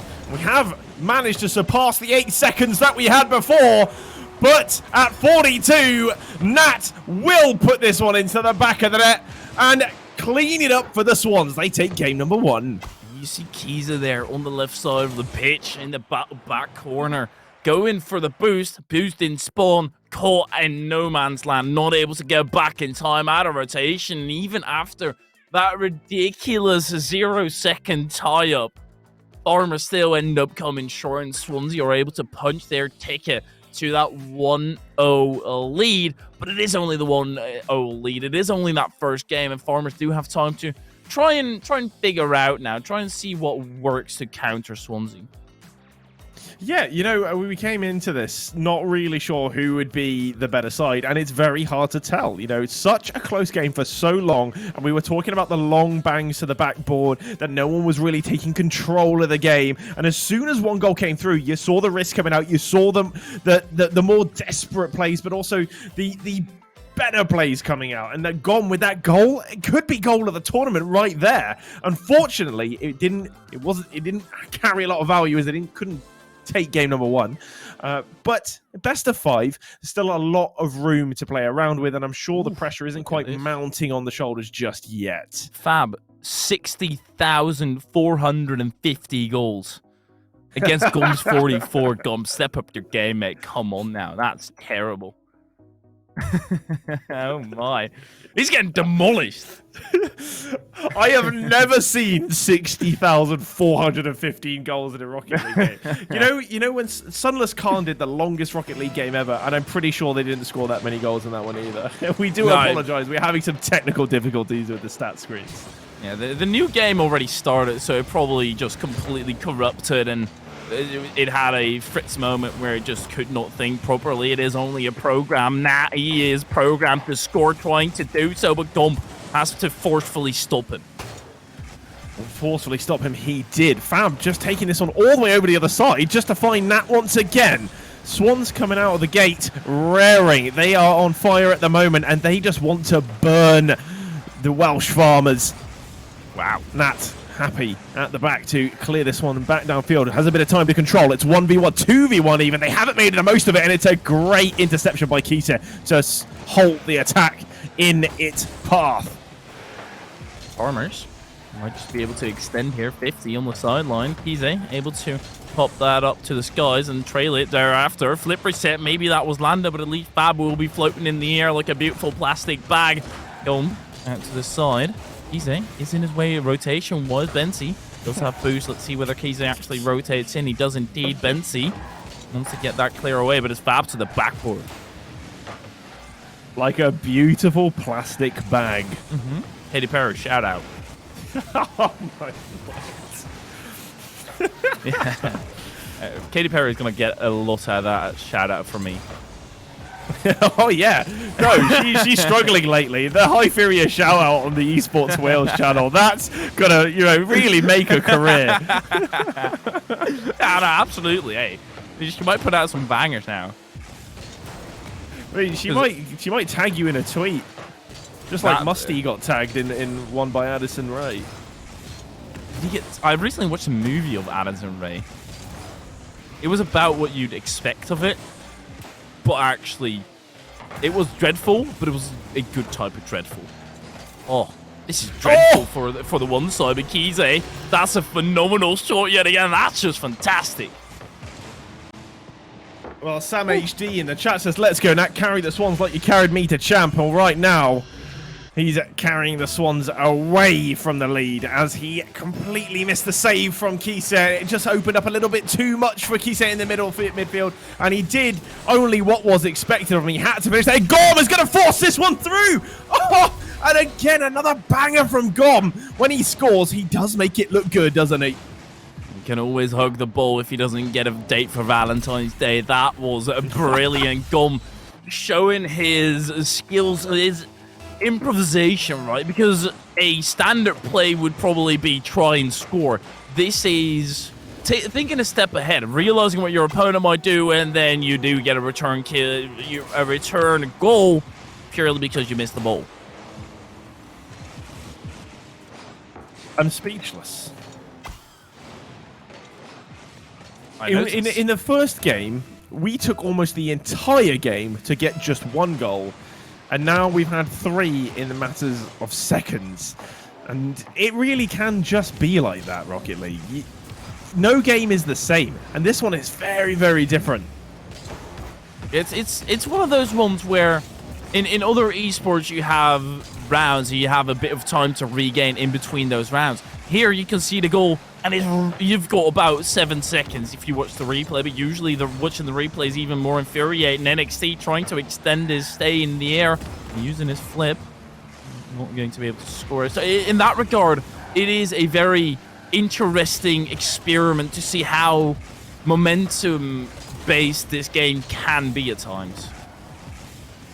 Once you are sort of feeling it and you're feeling confident, you're hitting things, your confidence grows with it. I mean, as a player completes more things that they wanted to do. You know, when you go up on a wall and you're like, this is what I'm going to do. You communicate it to your team and you pull it off just as you thought. The more that keeps happening, the more of a role you start to build, and the more confident you get, the more risks you're willing to take.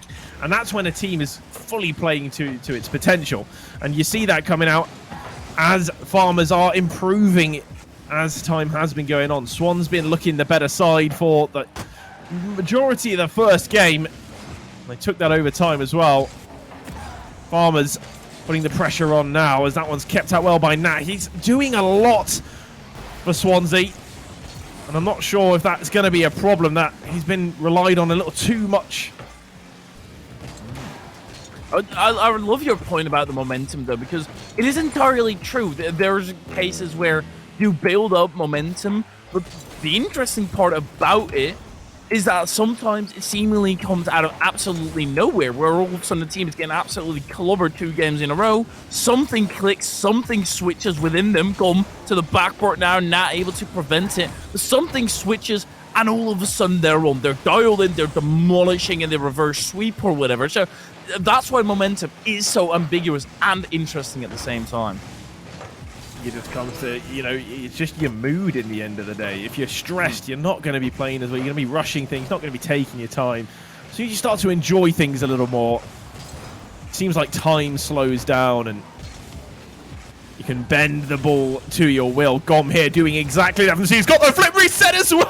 Oh, that would have been spectacular. That's unfortunate. It's one of those cases where you would have liked to actually being pulled into fruition, but unfortunately, I'm going to have to try another time. Gum not having the boost to get up to that again, but this is just keeping up now for Swansea. They drop it. That's going to be trouble with Farmers. They do get the game, rightfully so, and it is tied 1-1. I'm loving this. This is a back and forth series. This is what we've been waiting for. The close games, two teams that really fighting for it. Both teams with mechanical players, both teams with good synergy on the team. They're rotating well, they're positioning well, they're ready for each other, they're fighting for the game. And it's 1-1 in a best of 5. That's only sets it up to be exciting because the next game we'll find out who goes up on a match point and if we can maybe push it all the way to game 5. Every single thing of you, that you just mentioned pleases me. Potentially going to that game number 5. Farmers, though, I think it is pretty evident by the scoreboard as well. Nat and Gumb is basically them two up against each other with their minions behind them, trying to facilitate them, trying to give them every single opportunity that they can get them. Well, that's, I think, what can happen, though, is if you've got a superstar on your team, and both of these teams do seem to have one at the moment, it might come down to who's the better of the people playing with him, because you can sometimes only be as good as your worst player. You know, you can't carry the team alone, and when you come up against an equally paced team, that could be the difference. The chain is only as strong as its weakest link. Is a very famous and beautiful saying in my books. But we are going in your into books, that. all the books that you wrote. Yeah, of course. Sayings and things. No, exactly. Yeah, of course. I'm gonna say that a saying that I use is great. Come on. Yeah. It's. Are you selling that book on Amazon or anything? Is it available, or is it still being published? Look, mate. There's a reason why I've become this successful, and I don't want to share that with others. Okay, so it was actually never going to be released. No, there's a reason why I sit in a tiny little box without sunlight and scream at video games. And that's success. Sunlight's overrated. I have true. big Elgato lights. Those are way better than sun. Yeah, we need vitamin D. Oh! Oh, come on! vitamin Please D's stop it. goals. Hello, Gum. What the? He pops it up, gets a he gets a flip reset? No, he doesn't. And I think that's faked everyone out. They think he's got a flip. He thinks it's going to come back up. So no one is protecting down low. They've all gone high to challenge the flip from the reset, which he didn't actually get. And he's got a perfect little pinch. He's improvised on the spot. He expected to have it, didn't have it. Oh, never mind. One goal. Silly goal. Ah! What? The reaction time from Gum here and Benzi actually to keep it out? What was that, Benzi? Scoring, shooting on his own net. I say scoring because that should have been a goal, realistically. That is absolutely monumental there by Gum. Also reacting on the fly, proving that he's not only a great reader, but also a great speeder. No way. Speedy reader. Yeah, I set myself up, but I did not know what it was going to come next. You forgot to knock it down. It's like when you tell a really long joke but forget the punchline. This is a punch to the face for Farmers as well, not covering the top bins. That's beautiful, though. Beautifully punched in by Sis. Yeah, no, it was good. Good that he went up for this one because I think the follow-up touch from Fab was not going to be the one to send it into the back of the net. So he's got involved in the play, gotten the 1-1, and that's already within 1.5 minutes of the game starting. These two teams, they aren't shy of going forward now and attacking. It's really a stark contrast from the game 1 that we witnessed, where both teams were afraid to attack, afraid to take control of the play, didn't want to make mistakes, didn't want to take risks. And now both teams want to attack, and they're letting their goals fly. Their demo's coming out as well, just to try and make things awkward for Swansea. They didn't have too much trouble getting away. Gom again! Reads this one perfectly. It's kept out well by Nat. He's doing bits on net. And it is, as you mentioned before, the Gom and Nat standoff. It is what this series is one of those cases of outscoring your opponents, and obviously I will elaborate. It is kind of forgetful in the defensive end on both sides. They don't really pay attention to it. They don't really care that much. They just want to go into the aggression, and also yet again Gom having to react quickly and get up to the skies. Keys off the backboard. Their attacking pressure is relentless. Oh, then it just switches sides just like that over to the other side. Kisa missing out here. Fab does get demoed by Gom. Gom trying to keep this one going. Great 50s by Sis. Can he keep it going? It's awkward. It's coming back in the middle. Rotations back were a little slower than maybe they would have liked, but Gom has fantastic control to make up for where they were lacking just then on those rotations back to defense. It was almost impossible to call who could score next, but every time Gom touches the ball, it starts to look a little magical, and that magic comes out right here. Gom is a wizard as he makes it 2-1. He reaches into the hat, pulls out a flip reset, and puts Swansea in the dirt, breathing all the dirty air out of Gom's car, because he's just dusting them right now. Absolutely crazy. And the only way to shut it down is to go quickly. As soon as Gom is up in the air, just go for it. But only one, because we have seen that before, where all three of them commit and he fakes them out. Gom, spectacular in this series, in this game, just all throughout. I can now understand why they went to game 5 and won against Open Book. Oh! And now it's level again. Swansea will not sit down. They will not bend to the will of Gom. They will keep pushing forward. Gom keeps it out only just. It was a phenomenal save yet again. But Nat reads it perfectly and punishes it on the rebound. 2-2. Shootout continuing. Bensi shutting down Nat. Sis on the side. He's got a bit of time. Tries to punch that forward at the last second. Fab not punching that whatsoever. Getting a tiny jab on there. Nat into the attack. Facing off against Gom. But this is the matchup we've been highlighting. These two players up against each other. And it's seemingly Gom who gets the better of him. Kize versus Nat. But Nat, of course, gets back in time because why wouldn't he? He's pacey. Well, Nat going to opt to keep this one close. Got the musty off the wall. Will be double committed in on by Farmers. They let that one go. It looked really dicey for a second, but Bensi keeps it clear. Gom not able to get rid of it. They're coming in again. Nat dropping it down. It will be under the defender. 3-2 Swansea take the lead for the first time in game number 3. The Farmers, even when they're popping off, or should I say when Gom is popping off, they can't pull through into a favourable position and hold it. It is Swansea who now have to make the stand of their lifetime. 35 seconds and they punch themselves forward to a match point. Nat trying to float on through, but he actually bumped his teammate. Gom not finding any boost, and now they have to be careful to counter. Nat having to delay it because his teammate spiked it upwards. Oh, the Farmers need something now. This would be a very poor time to have a drought. 10 seconds to go. Just the one goal splitting these two teams. Can Bensi find Kisa in the middle here? He does do so towards the backboard. Kept away by Siscott. Will this one stay up? Back to the backboard again. Kisa's there. Dropped down by Gom. It won't be enough. And Swansea will head up onto match point when we thought that only Farmers were going to be the ones to take the game. Had they taken the lead twice, they just couldn't hold on to it, Hyperion. What went wrong? Honestly, Swansea, that attack and pressure that they are able to mount just makes them crumble, makes their rotation fall apart. On the side of Swansea, they have a double commit. It doesn't really matter because it's nicely cleared out to the side. On the side of the Farmers, they have a double commit, and all of a sudden they're in complete disarray. They don't know what's going on anymore, and they're trying their absolute darndest to get it back, but at that point it's out of hand. So Swansea, they're doing an exquisite job here.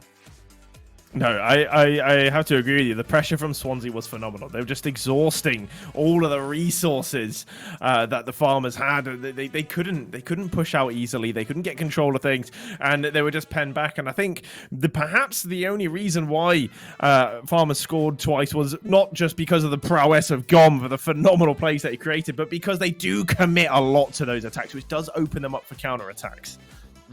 Yeah, and we already talked about it, where if Gom is the only pop-off player, or for example Nat, then you're still going to be in trouble, right? On the side of Swansea, Fab and Sis are stepping up, and Nat even bigger. That's excruciatingly close. Right from the get-go as well. This is really important for Welsh Farmers to be on the top of their game here because they know that Swansea just need to take this game to go 3-0. These are two teams both worthy of that 3-0. So the fact that someone has to lose it almost pains me because they've both been great. It's good control from Fab. Love this dribbling. You love that. Oh, it creates so much pressure. It goes one way, then the other. Oh, he almost beats two players there on the dribble. That was really tidy control. Nah. Good first touch. Able to extend, maybe just accelerate. Yes, he is. And there's the triple commit from the Farmers. This is where they need to punch it home. Swansea aren't able to. And it's Kiza with a musty to the back where they're just waiting. Gum still with a shot. Nah, double commit. Bensi scoring with a bit of fortunacy on this side. Oh, that was a little fortunate, but like setup from Kisa has made it really difficult for them, and they've ended up committing everyone to that save. And it fell so nicely in the middle. Bensi does take the lead for Welsh Farmers. Now, it doesn't mean a lot because they had the lead twice in Game 3. Will they be able to hold on to it this time? Can they deal with the return pressure from Swansea? They're trying to. Kize actually fakes it out. They opts to go back into the defensive position. Gum takes it for a stroll wide. She quickly gets shut down by Fab. And Fab, he's out for blood. He's going on for the demo. But Kize able to clear that up and clean up any blood that was spilled. Sizz still to the backward, and that's where the pressure comes through. They're reluctant to let it continue, though, and Bensi, with a big clear away, gets it into the hands of Nat. I like that these teams are happy now to take more control of the ball. You know, in Game 1, when we saw them just banging it long and then chasing, now they catch, they dribble, and it makes things so much more difficult for their opponents. That one almost finds a way in. It almost slipped underneath Siscod. He could have got caught sleeping. What a way to concede that would have been. And that would have put Farmers onto 2-0. That pressure's still coming though. Fab looking a little awkward. Puts it out to the left side. Bensi can pop it up as he got another touch. Blocked very, very fortunately by Fab. And an important block it was. Seems like Farmers, they're more preserved in their attacking now. And also on the side of Swansea, they do not want to overcommit. Already 5 saves and not even half time for Swansea. They are taking a defensive stand, but Kiza wants to break that down. It's Fab and quickly breaks down the attack. Gum into the corner. That's absolutely not the touch that he was looking for. Well, Welsh Farmers, they're not going to be happy with just the 1-goal lead. They want to find another one. They want to find a second because they know that Swansea have that ability to just go forward and score goals like they will do now. It's immaculate play from Nat. The flick over 1, the catch to continue the run. Oh, the flick over 2 even. Yeah. He's baited them in. That will be the equaliser. Nat will be the equaliser. That chuckle made it worse, mate. They should have just kept silent. Oh, Fab! Off of kickoff! Right off the get-go. We don't get any time to goof off because as soon as you do that, Nat or Fab is all over it. Oh, Welsh Farmers are paining me. Learn to hold on to a lead. Come on. Please hold on to a lead. It's not only that, right? It's not only that they're not able to hold on to a lead, but it's that they're going down so quickly after they get one. Yeah, like sort the kickoffs out, get into 1v1 and practice the kickoffs, okay? That's what we need from you guys right now. Just quickly after, like in between this game and the next, quickly do some kickoff training and free play or whatever you need to do. Sort the kickoffs out. We need a game 5. We need a game 5 here.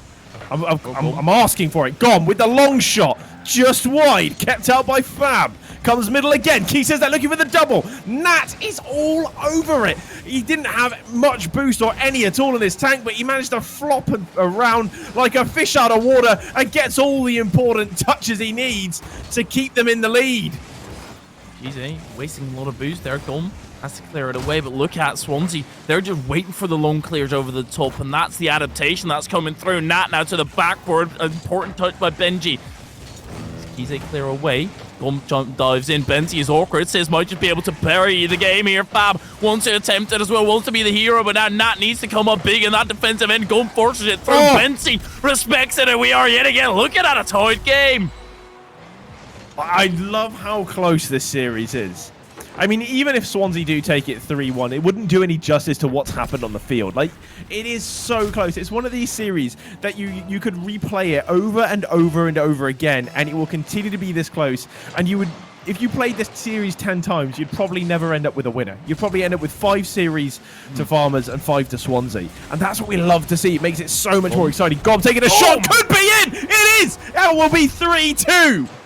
His accuracy on open nets has not been the greatest, but the accuracy on a net defended by 3 blue cars is immaculate.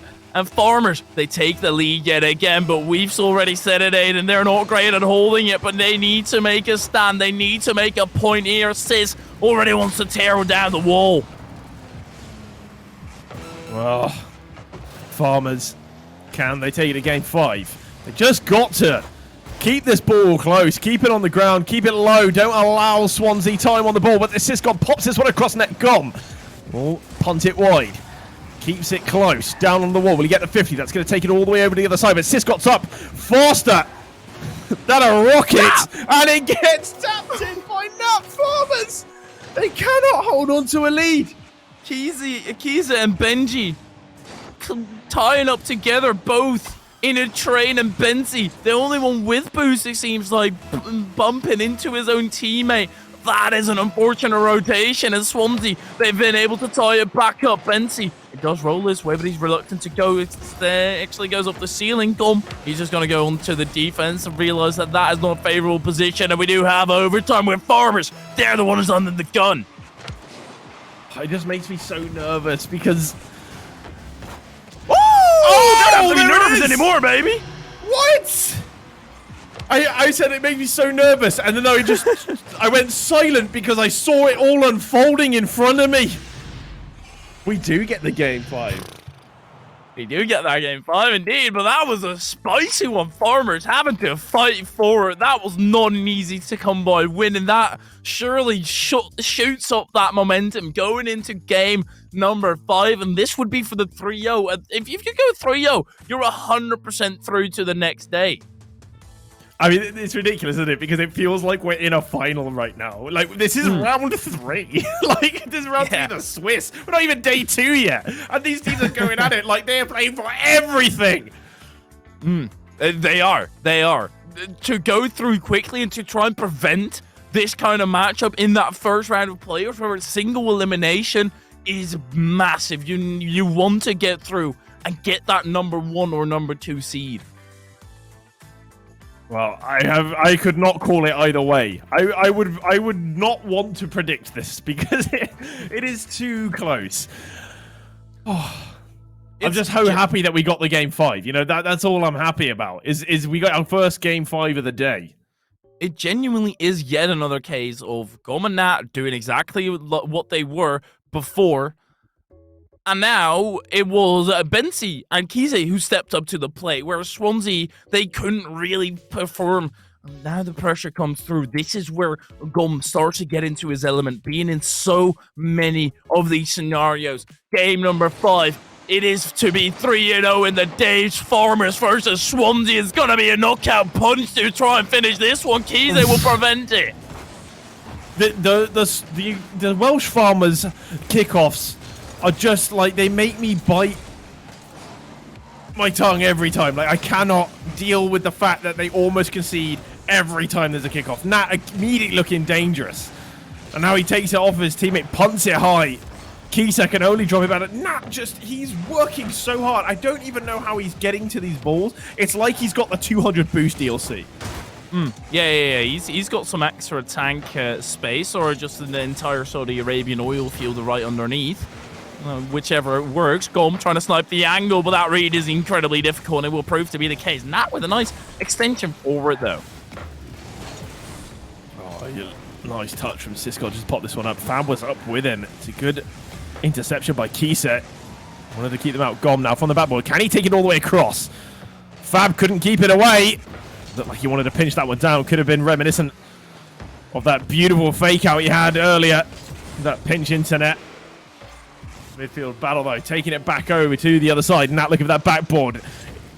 The game speed really increasing here as they're sort of resorting and turning back to these long bang and chase balls. And this is game 1 and game 5. What did I say? Game 1 and game 5. Teams get more nervous, more hesitant. They don't want to be the first team to make the mistake. They keep the ball in the air. They keep it going, traveling back to their opponent's half as fast as they can. But Gom now with a shot. Blocked by Sisgod. The follow-up from Kisa. That rolls in, but Fab has great reaction. Keeps it as not enough. And they do find the back of the net. Bensi will force it in. Bensi, an entirely open net, and he does not crumble under the pressure. Important one, but and we've come at this scenario way too often. This does not mean anything if the lead is in favor of performance. It seems like they can only win in overtime or maybe with a 2-goal lead, but Kize can't facilitate that. The spike down not happening, and indeed does not touch it yet again. That double tap for his lonesome 50 in the midfield. Fab able to dominate and stay in possession of Fab. He's just 50 and out here like he's playing roulette. Yeah, the Welsh Farmers, I mean, if they would score the first goal of the game at the end of the game, that would be probably their best chance at winning. That's how I feel. They score now, for sure Swansea are going to score 1-1. For sure. With this, it's not going to be just a 1-goal game. I mean, Swansea are scoring a goal. Right here. Nat having a bit of space. Cuts it infield. Now he's going to have to make up for it. He's going to bounce upwards. Gum actually reads it quicker than Fab, and that's the pace that Gum can use. Now the angle impossible. Sisgod also covering it. Fab from behind has to let that go loose, and now all of a sudden Bensi yet again another opportunity arises, and he's going to cut that into his claws and put it in the bag. Okay, Swansea might score another goal, but Farmers now already have 2. So they've doubled their lead. They've got that little cushion that they have been looking for a long time. For the whole series, every time they've taken the lead, this is what they've needed. Will they now be able to shut up shop and keep them out? Park that bus. And the pressure not coming too fast from Swansea right now. Nat trying to get involved. That one's coming centre. That's going to be dropped down by Sis. Great save from Bensi. And Gom looking for the pinch up to set himself up for a follow. He'll be cut out by Fab. Send this one back down to the backboard again. Bensi taking it across the other side. Nat's there again, but that's not a great aerial from him. He will whiff. Kisev finds Gom. Welsh Farmers look like they want another goal here. They don't look like they're happy with just the 2. Maybe because of things like this, and Nat looking so dangerous in front of net. Easy. Going on a hunt. A wild goose chase, if you will. Fab. Come on the backboard now. Good catch. Musty not extending whatsoever. Keeping it right in front of the Farmer's goal. Nat to put that up to the sky. The nice lob that nobody will come to collect. Bensi across the pitch. Gum missing out on a phenomenal redirect. That's going to be the end of the offense, at least for now. Bensi able to regain a possession there. Gum with a shot, and another goal for Farmers would mean the end. Kisa just getting involved here, getting in the mix, making things awkward for Swansea, buying some time for his teammates to get back into position following those demos. Gom now from the ceiling. He knows what to do with this. He had it all figured out. He had it drawn up on the board before even setting eyes on this ball. The musty flick from the ceiling. He does it in style to put Welsh Farmers 3 goals up. It's not looking too bright for Swansea now. Looks awfully a lot like giving a peck on the cheek, popping up the pillows, and especially now covering them with the duvet and putting them to sleep. They took my kickoff advice, eh? Yeah, they did go to practice in between the games. Yeah, they're the Rocket League Open on 2 different computers at the same time. Just quickly turn around, listen to you play. Easy peasy, get those kickoffs sorted out. There we go, 4-0. They're still playing free play, mate. Might as well be. There's nobody on the pitch anymore. Swansea are mentally broken. Swansea have fallen apart here. It's an unfortunate ending to the story that this series had been telling us. But with a 5-0 lead for Welsh Farmers, it's... Well, you see it in chat as well. Pop up on the screen. They're still happy with it. Nat first saying what a save. you know, just having fun and then saying we had you scared, Bensky. So I think they came into this not really expecting to be winning. Well, they really could have. Oh, they do get one. Comeback? They do get one. Farmers just need 2 that we get the Brazil. I mean, I want to see the comeback. Still possible. 4 goals, 15 seconds. Copium. Yep, you definitely be consuming a lot of that copium at the moment, High Fury, if you think that might happen. I mean, have we seen that? 4 goals in 15 seconds? Have you seen that before? Not in the comeback. Maybe, probably somewhere when they were dominating. 1v1, of course, but yeah, no, this is all over. Cisco not even having the boost to double tap it on his own net, and it is Farmers who go 3-0 on the day by going to another Game 5. They can't get rid of it. They can't escape it. It is inevitable for the Farmers, but they manage to reap what they sow and harvest victory. Do you think this is going to start like a bit of wear and tear on the Welsh Farmers? You know, having played maybe more games than anyone else here. Do you think they're going to get fatigued and tired? Is that a thing? Or do you think that just gives them gets them more in the game?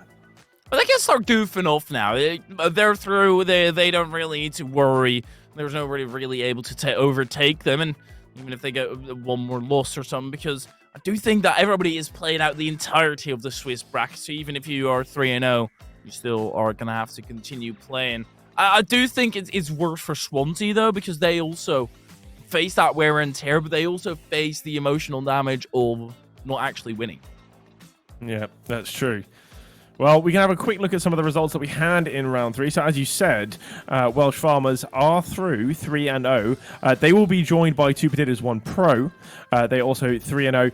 And at the bottom of the table, sadly leaving us, are Landrillo Dragons. I believe they had technical issues, so they weren't really able to compete. And the Bangaloreans also out on 0-3. I don't think that they showed up today.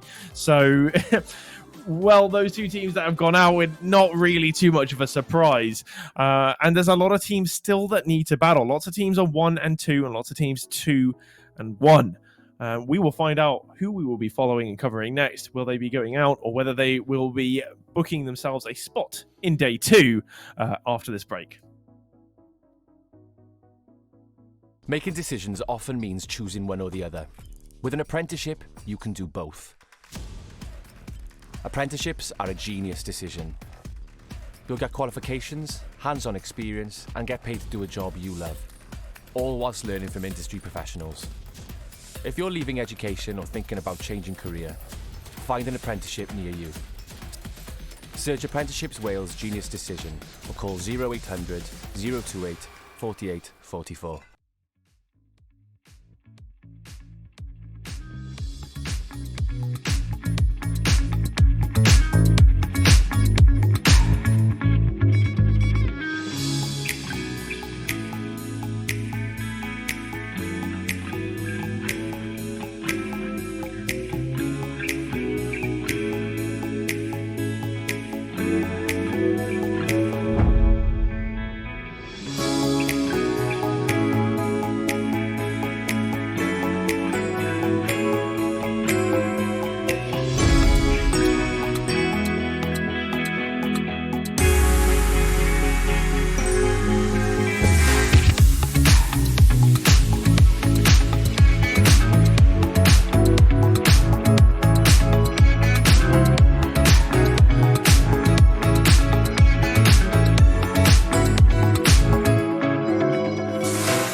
Well, sorry for the delay, guys. I know they've been waiting a while for this one, but we had some little technical difficulties in the back. And of course, everything goes fine when you don't need things to go fine. And then the moment you actually have something to do, everything goes wrong. But here we are. We're underway for game number 1 in round 4. GCS Owls versus CSGG. I'd say this is worth it. Oh, that is worth it! Eee! That is ridiculous! Look at this! Oh, and it was an from E! And a boom, boom, boom! This is what I was gonna say, right? I think people are actually elated that we weren't on to chat about the match beforehand, because we have been spewing nothing but garbage. Absolute nonsense, mate. Absolute nonsense. That's all we ever talk, really. I mean, come on, let's be serious. This is carball we're talking about. Yeah, it's never really that deep, is it? Well, that is deep into the goal mouth, though. Gobbling it down. ON is here to win. And he makes it 2-0. Oh, no. I don't think... No, I'm not going to let you get away with that one, mate. ON makes it 2-0 for the win. I hope they don't go 0-1.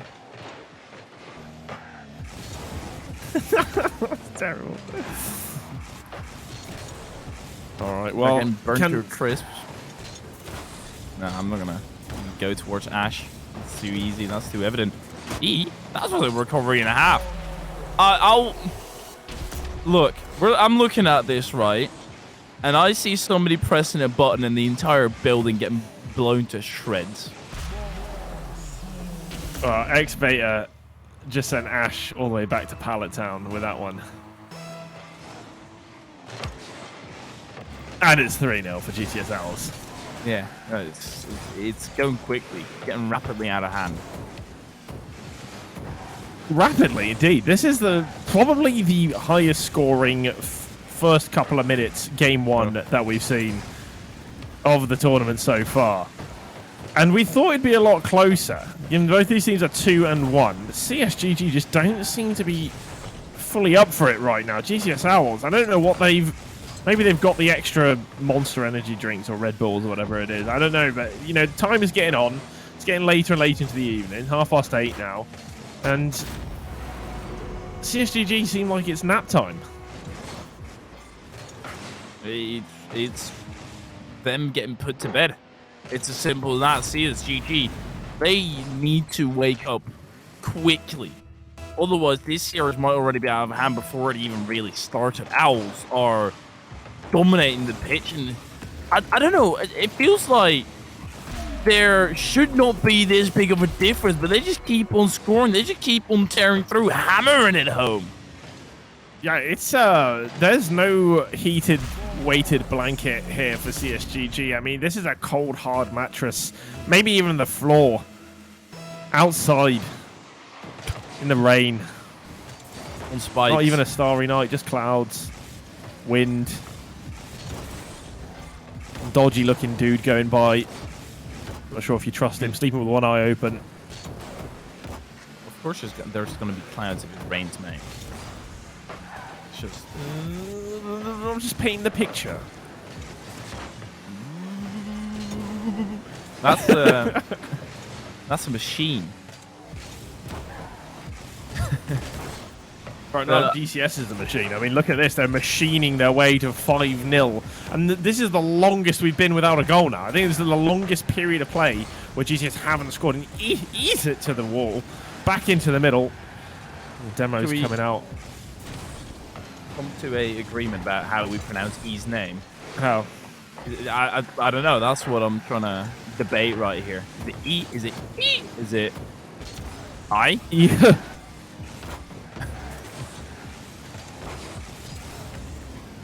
It's supposed to be I-Hane. I-Hane. According to our producer. Right. Okay. But that's a lot less fun than don't put that extra oomph on it. That just, you're going into the entirely wrong direction there, mate. But Owls, they're going down the right. I noticed that we're trying to get back to the game, but this game is out of hand. CSGG, they're 6 feet under.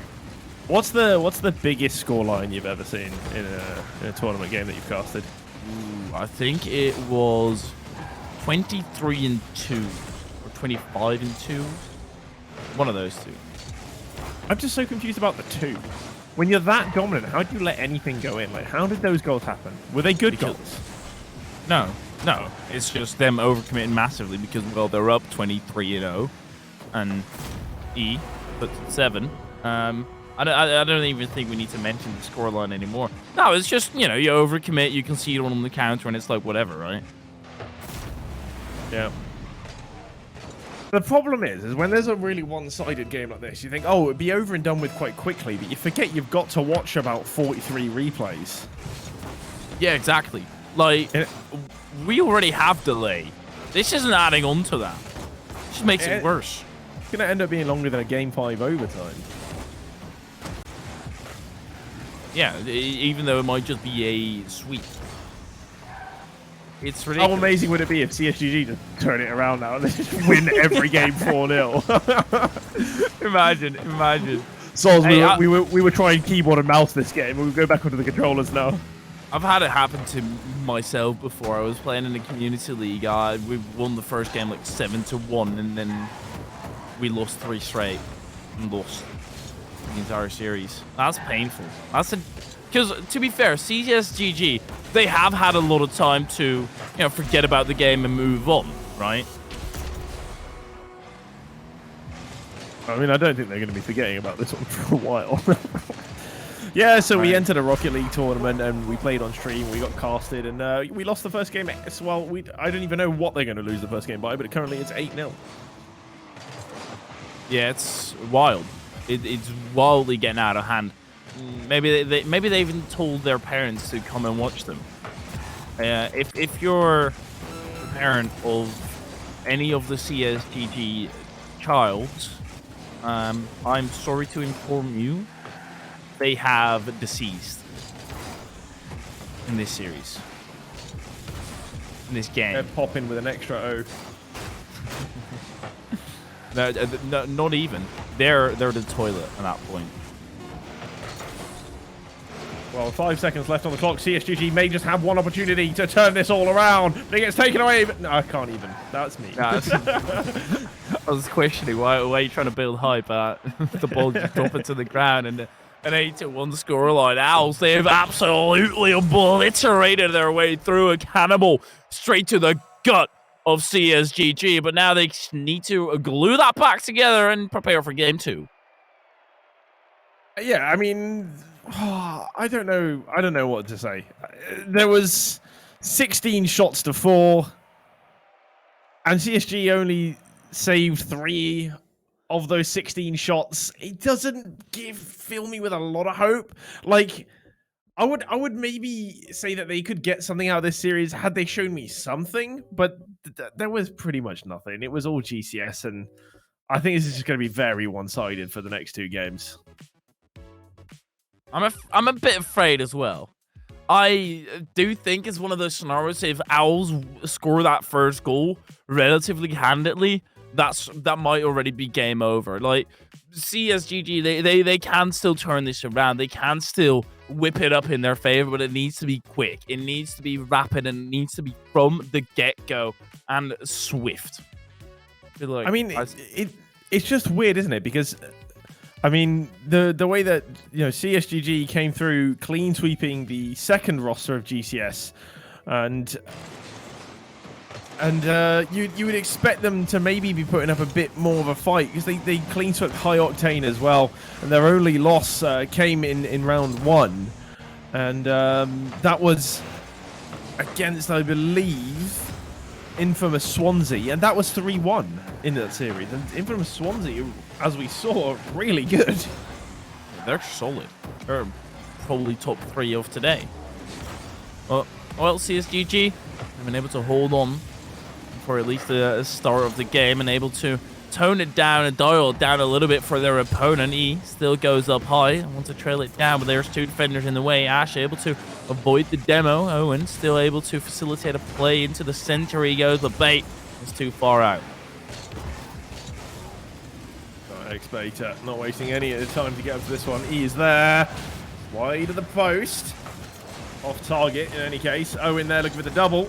And that's forced a double commit from his opponents. That's going to be caressed into the net by X-Beta. And it's 1-0. That is just brilliant. The flip reset to keep the ball at the same level and then into the back of the net. It could do with one more KPH, but, you know, we won't be too nitpicky. It is 1 minute in, and Owls, they're the first ones to score. CSGG yet again being put on the back foot, but they have had a bit of a stronger showing coming into this game, and he wants to tear it apart yet again, and this is where the scoring starts, and this is where the scoring is going to continue. They're not wasting any time to just put their stamp on this game, are they? GCS, they want to make sure it's done and dusted within the first couple minutes. They don't have to worry about a thing, and they can really just switch off for a bit. Do you think this could be an issue, though, going into the next round and the next opponent? Do you think this could maybe make them a bit too complacent?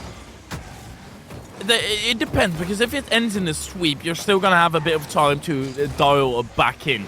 It is one of those cases where they probably know that themselves as well and start it from properly playing in that next series, because right now they're just getting so much space, and I do think it's a different tone of match as well. As soon as you enter the arena yet again, it's just going to be a lot quicker. You're not going to find as much space, and you realize that as well, where, okay, we can't goof around, we can't mess about, we have to play at our absolute darndest. Yeah, it's just, it can really throw you off when you play in different ranked lobbies. I don't know if you've done it yourself, but when you play against sort of lesser opponents, you find that things are easy, and you start to get a little bit lazy with your touches and the way that you play. You start caring so much about rotating correctly, and you just cheat a little bit in the game for yourself. You know, you don't take it as seriously. Then you go in and you play an opponent which hits everything. Where they don't miss the ball, they are able to keep it close, they're rotating clean, and it can really throw you off in the first game because you're so used to dominating.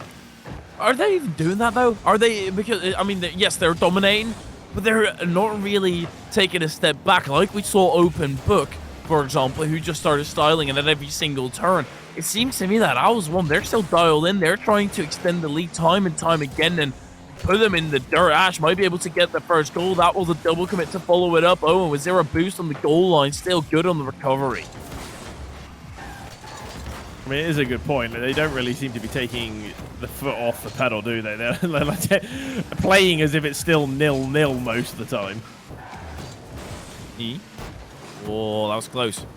Bait.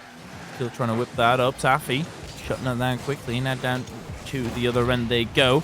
It's a demo. That could be one of those things, right? If you started getting those demos and start opening up, tearing that defense apart, literally, instead of trying to outplay them, that could give you opportunities. Bait, he's currently still residing in the CSGG half, trying to break through.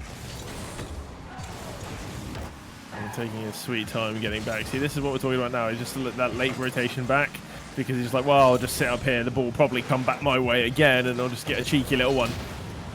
Not the kind of thing you can do against some of the other opponents here. E trying to force this one through. Owen is going to let this one roll. X-Bait's got a bit of time to go to the wall. Not a lot of boost in the tank. 40 boost to play with. Going to stay high and force that one down.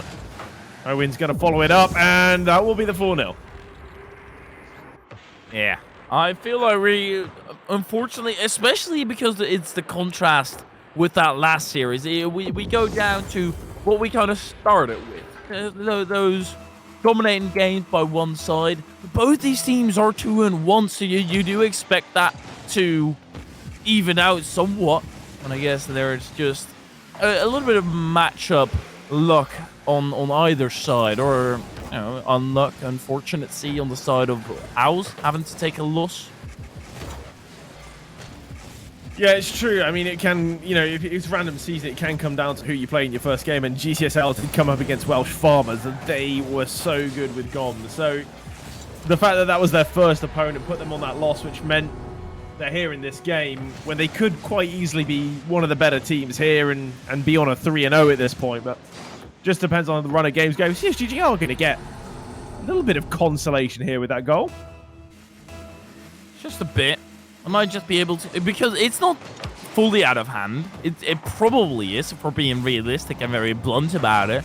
But 3 goals in a minute is not unheard of. Taffy would have had to put that one on target, though. That's the point about being in this scenario. You have to make every single opportunity work to his fullest ability, and he's smart. Just sticks close to the wall, baits it out, and reels them in. Taffy Jones trying to play that one backwards for Owen. Couldn't quite find him. An X-Baitus. Nice little pop up there. Saved by Ash. It's a good save, actually, to parry that one away. It was a difficult one to handle. And wow, was that a fake? No clue, though. Dirty. It was awful. It looked like all he needed to do was tap this one in. Yeah, he faked it. Just a little back flip. Come on, lads. It's just...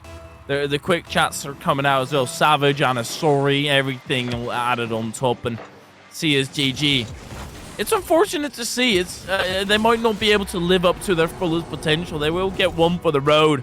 Well, that tiny snack for an 8-hour drive, that's not going to make do.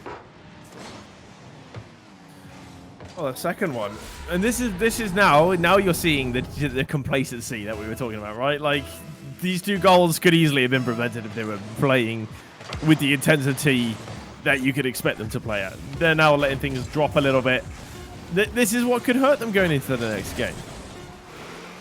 The next game, it is getting closer and closer for CSGG. So perhaps indeed in that next game, they're all of a sudden going to change things around, and they're just making this a series reverse sweep. I have not really seen too many arguments for it, but who knows? It would be that would be incredible if they reverse sweep this. I would remember it forever. It would go from being one of the most one-sided things to one of the most hype series you could imagine. But as you said, I don't see a lot of arguments for it, and I can't seem to think of one myself.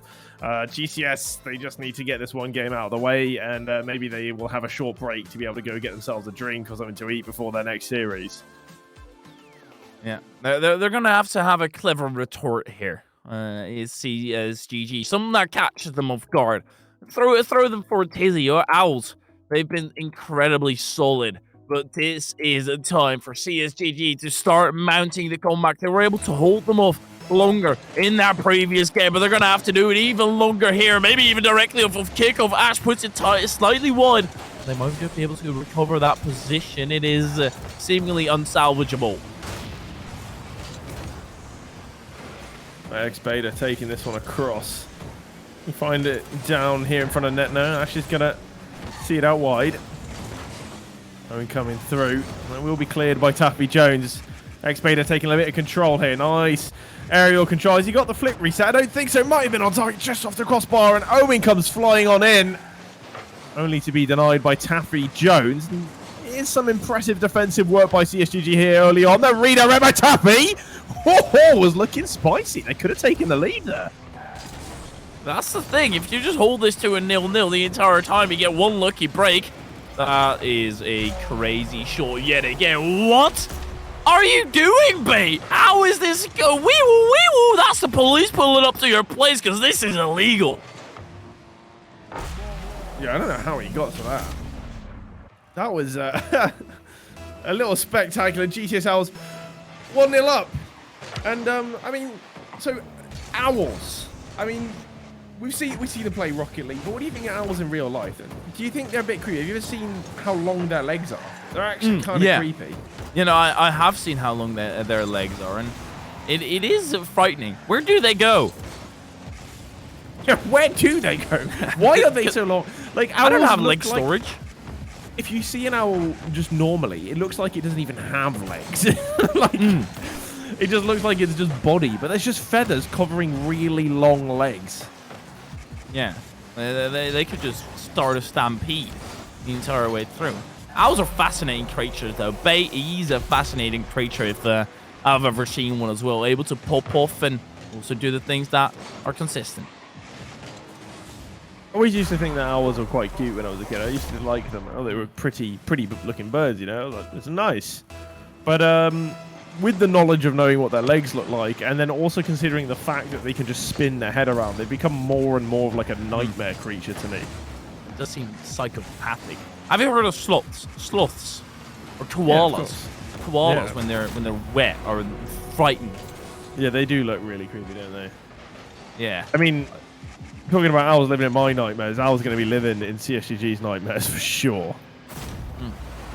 They're already sleeping, so this is just an entire pipe dream for them. They wish to wake up.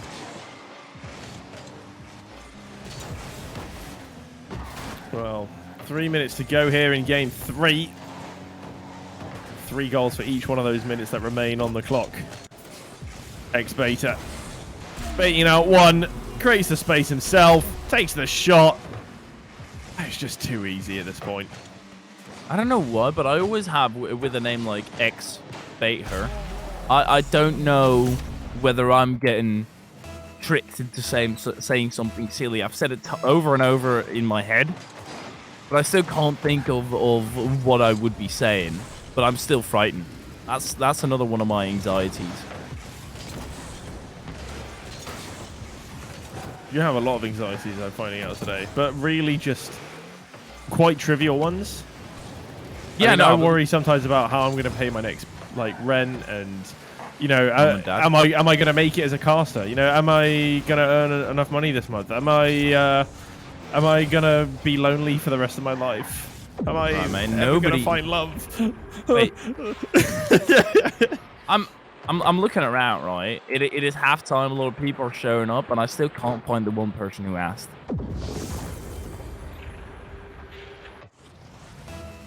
This is not therapy, Aiden. This is where you're supposed to entertain people. That's a good point. That's a good point. We're here with Rocket League. This is Carball, and we have Owls beating up CSGG rather violently, rather spectacularly. It's 5-0, and I'm not sure CSGG will have it in them to bring this one back. 2 minutes and 11 seconds to go. X-Beta taking this one back to his own corner. And with about 2 minutes left, there needs to be a goal rather swiftly. They are not breaking through, though. E on the carry away. Trying to fake it out, even with a turtle flick over one. It's odd, but it works. Evans, defensive end. They managed to prevent, but they're quickly getting put on the back foot. And frankly enough, they just don't make the saves necessary to accept this kind of pressure. They just crumble too quickly. E perfectly reading that he has space, trying to fake it out. And I think Owls know already at what time it is, and it's time for victory. Oh, GG almost forcing one in. Just a little consolation. It does make me happy when they do get a goal in. They didn't play for nothing. They got to enjoy one goal explosion. And even when you're losing hard, just scoring a goal always feels nice. There's a little bit of solace you can take in that. It's just something that, even if you're absolutely getting clattered, you're able to say, we got away with a goal against people who are a lot better than us. It's copium, but who cares? It's something. They've come up empty, though. That's the problem. Yeah. Well, there's still a minute and 10 seconds for them to find a little something. With the flip reset. Oh, that was naughty. You could very well do the intro song of The Box by Roddy Ricch. I don't know that. It's the one that goes... Ooh. Ooh. I'll stop right there for fear of copyright claims. I still don't know what that is. People probably know it. People who are not boomers. It's a good song. Is it? According to you. Yeah, which doesn't. Actually, you know what? You have pretty good taste in music. I'm not gonna lie. I'm not gonna make jokes about your music taste. I think I've tuned into your streams. You listen to some bangers. That one time I was listening classical music. That's what you're remembering me for. Meanwhile, I'll be honest. My music taste is. I like it, of course. I like the music that I listen to. It'd be weird if you didn't. It's not really, quality supreme. If I admit it myself. Quality supreme? What do you mean? As in, it's not really great in terms of, oh my word, he plays with the words so nicely there. The lyrics that he's having, or the beat is mastered so perfectly. You know, just go stupid. That's what I like. Going stupid. Well, that's fine. As long as you enjoy it, it's all good. Should be no shame for liking music, even if your favorite song is Barbie Girl by, was it Aqua? I don't know, mate. It's my favorite put song. Yourself here. I think when you hear us rambling about stupid songs, about anything except Rocket League, y'all know what's happening on the pitch. That's utter obliteration. I was able to bag this one up in a clean sweep. And clean it was. I mean, they made it look way too easy, maybe because it was quite easy, and a little unfortunate, I would say, for CSGG, because they would have thought they have decent chances being 2-1. They think, oh wow, we're 2-1, so I'm sure this game isn't going to be too one-sided, and then GCS come in and prove them otherwise. But that does conclude round 4.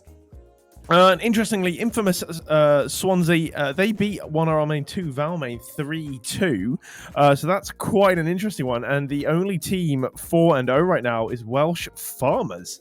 And we saw them the way they played against infamous Swansea.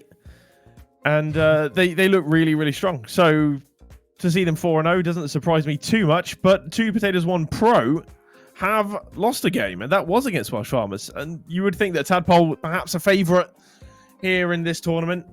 Welsh Farmers would say otherwise. They are looking incredibly strong. And then we do pose up for that 5th and final round, where everything is going to be decided. Teams that are slightly on the cusp of getting knocked out, or on the cusp of making it in and getting knocked out in the end. That's what they're going to battle for. We're going to go to a tiny little break, but we shall be back shortly, because every single match basically already finished, so we shall be back shortly. See you in a bit. Making decisions often means choosing one or the other. With an apprenticeship, you can do both. Apprenticeships are a genius decision. You'll get qualifications, hands-on experience, and get paid to do a job you love, all whilst learning from industry professionals. If you're leaving education or thinking about changing career, find an apprenticeship near you. Search Apprenticeships Wales Genius Decision or call 0800 028 48 44.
penderfyniadau yn aml yn golygu dewis rhwng y naill neu'r llall.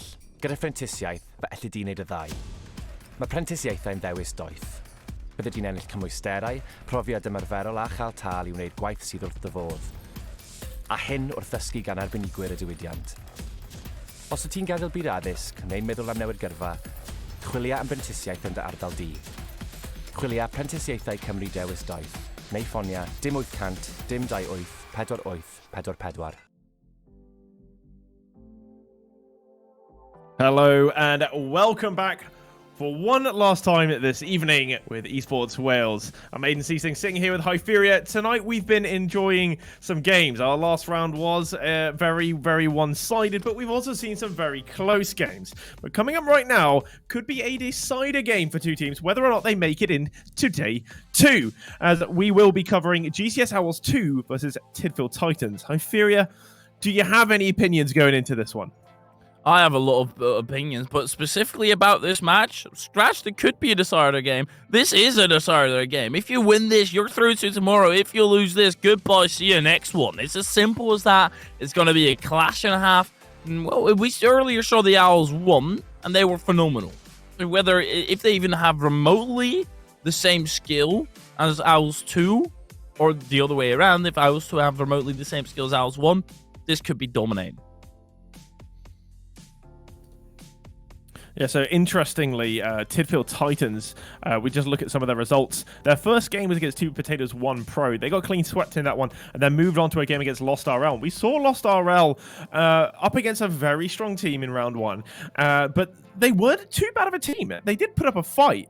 They got beaten 3-1 by Tidfield Titans. So some argument there that Tidfield Titans could be pretty good. GCS Owls 2 have had a tough run. They got off to a win in round 1 against Chimera Rockets, but then immediately met infamous Swansea. We saw them play earlier. They were a really, really good team with Nat on the team, who was really doing bits.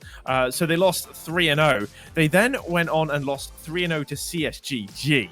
Now that might say a lot given how we just watched GCS Owls 1 completely tear apart CSGG. GCS Owls 2 got beaten 3-0. So I'm leaning just by results towards Tidfield Titans, just on the fact that they were able to beat Lost RL 3-1. But we are underway for game number 1 of round 5. This to decide which of these teams will be going home. Well, they may be already sitting at home, but you know what I mean. Cap with a good fake out to start it off. Cuts in field. Trust go for the bump. Nepsy is awkward. Edsy is awkward shortly thereafter. Skies can't force it through. And well, that Skies and Cap already mentioned. Then it's time for the controversial name in Rocket League scene. Ban Zens, please. Drama. Zens, please. Yeah. Oh dear. Oh, Tidfield Titans with a play over here. Ban Zens, please. Oh, what a... Just Skies here.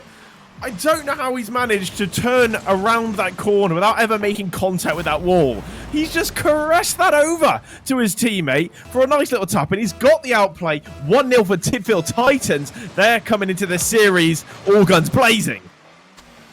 That's a starter. That's a wake-up call and a habit. Pluto, he looks to return the favor. It's a simple shot, thus easily saved by his guys. Wake him up on a Monday morning. He'll do the exact same thing. Nebsy, seen from the net clear. Cap in the 50. Pluto goes up early, misses the ball entirely. Ezzy, and by his lonesome. These guys into the wall. Nebsy goes wide with it. Ban, close. Ezzy.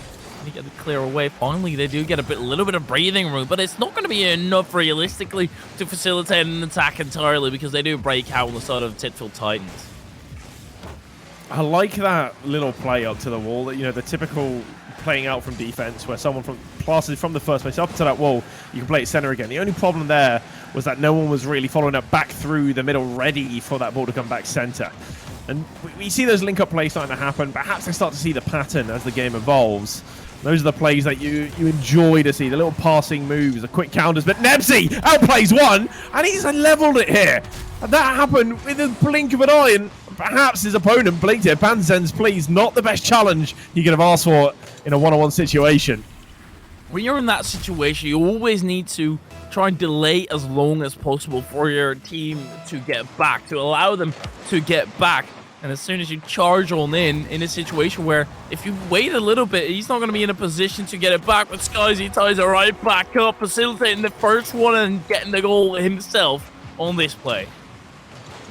Yeah, I'll be glad that he did because, as you were saying, the goal was gifted a little too easy to GCS.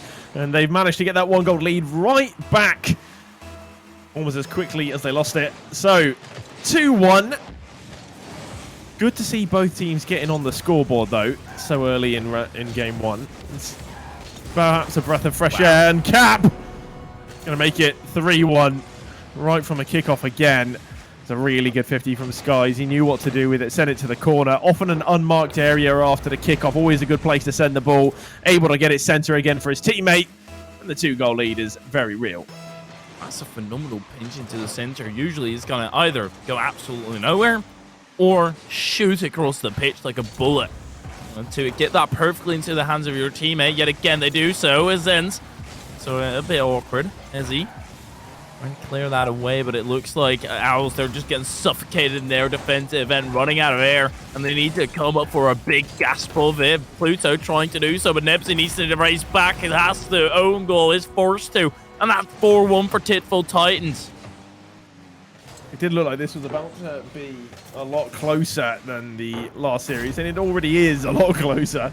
But Titans now with a 3-goal lead, and those goals coming very thick and fast. I'm not sure GCS Owls will be too pleased to see the scoreline so far, and that could make them a little nervous as this goes on. Will they be able to claw something back here in game one? Try to, but they're boomers over the top are very prepared for by Titful Titans. They have realized that is happening. Their attack, their midfield presence of Titful Titans is so measured. They don't overstep, they don't understep. They always are in the perfect position. Skies to go wide within that tiny little tap that he got on it, denies Nebsy a goal, but Ezzy, the quick challenge. 34 boost to work with. It's little, but could make it work. Pluto just missing out by an inch. Those inches really do matter in Rocket League. Absolutely. Banzan, please, to the backboard. As he trying to get rid of it. And now back into the middle. It's looking awkward for GCS. They were turtling up as he was there. Coming from that back post position. Had a good eyes on the ball. Tries to go for the slow play. Of course, low push, not much you can do. Did well to stay close to that ball. Long bang. Over to Ezzy.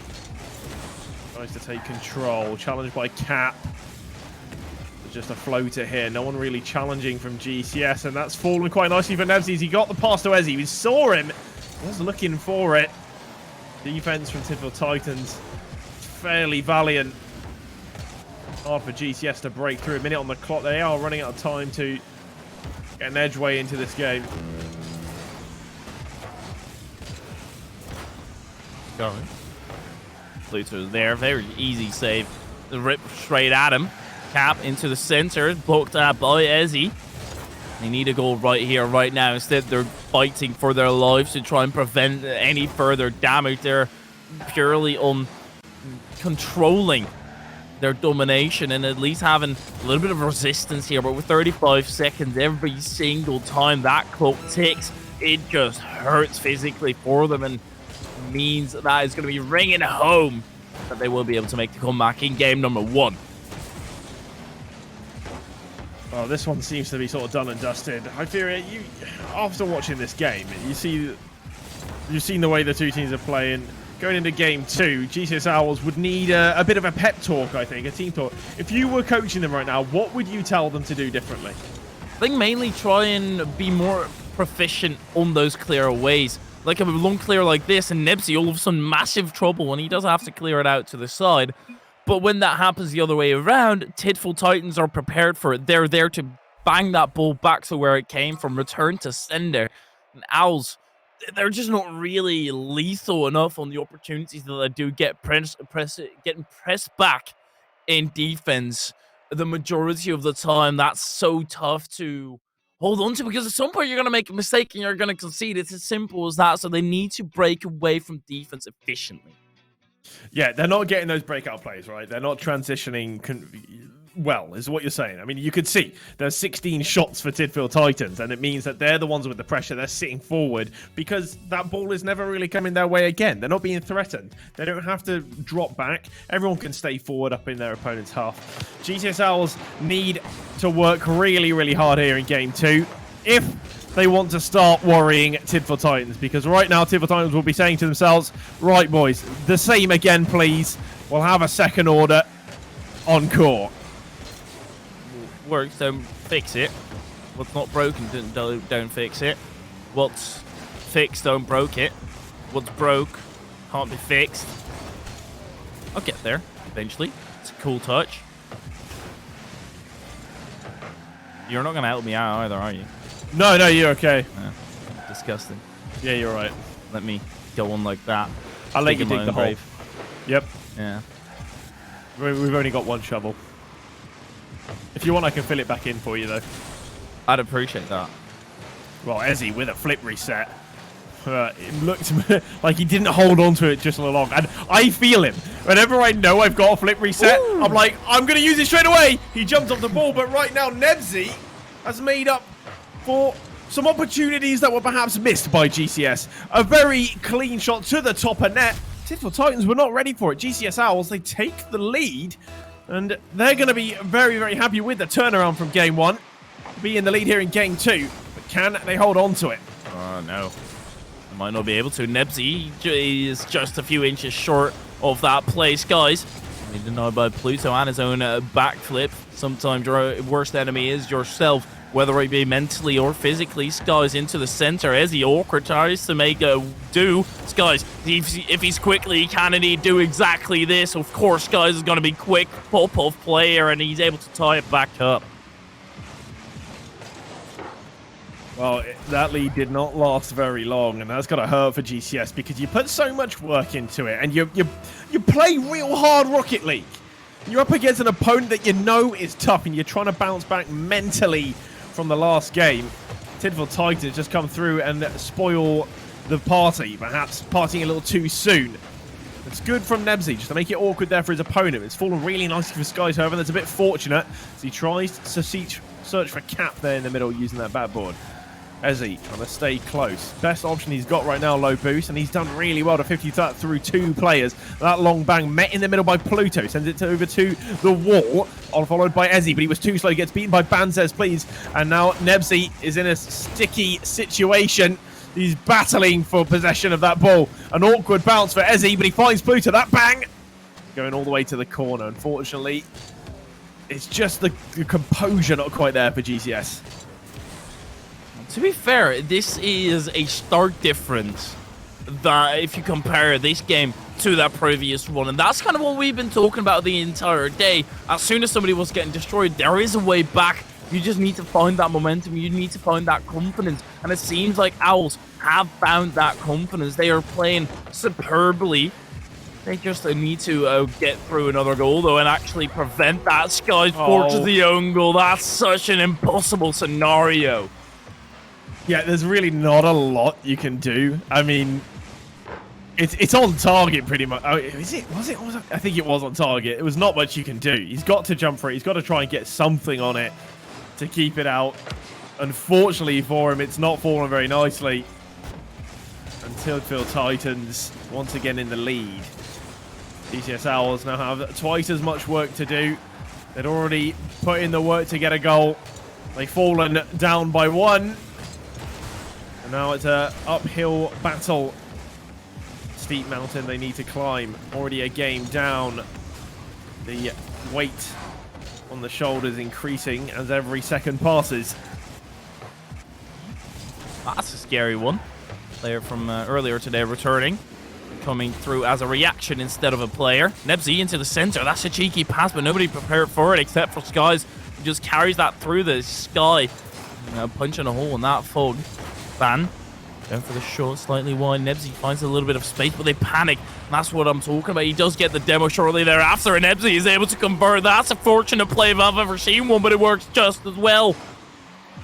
Oh, a bit of fortune is exactly what they needed, and I respect it. It's a lovely demo, and the fact that when he landed it there to hold the power slide is a clever thing to do. A lot of players may forget, and if you do, you lose all your momentum. He held it there. He slid just the right amount. He turned into it, and he finishes it off.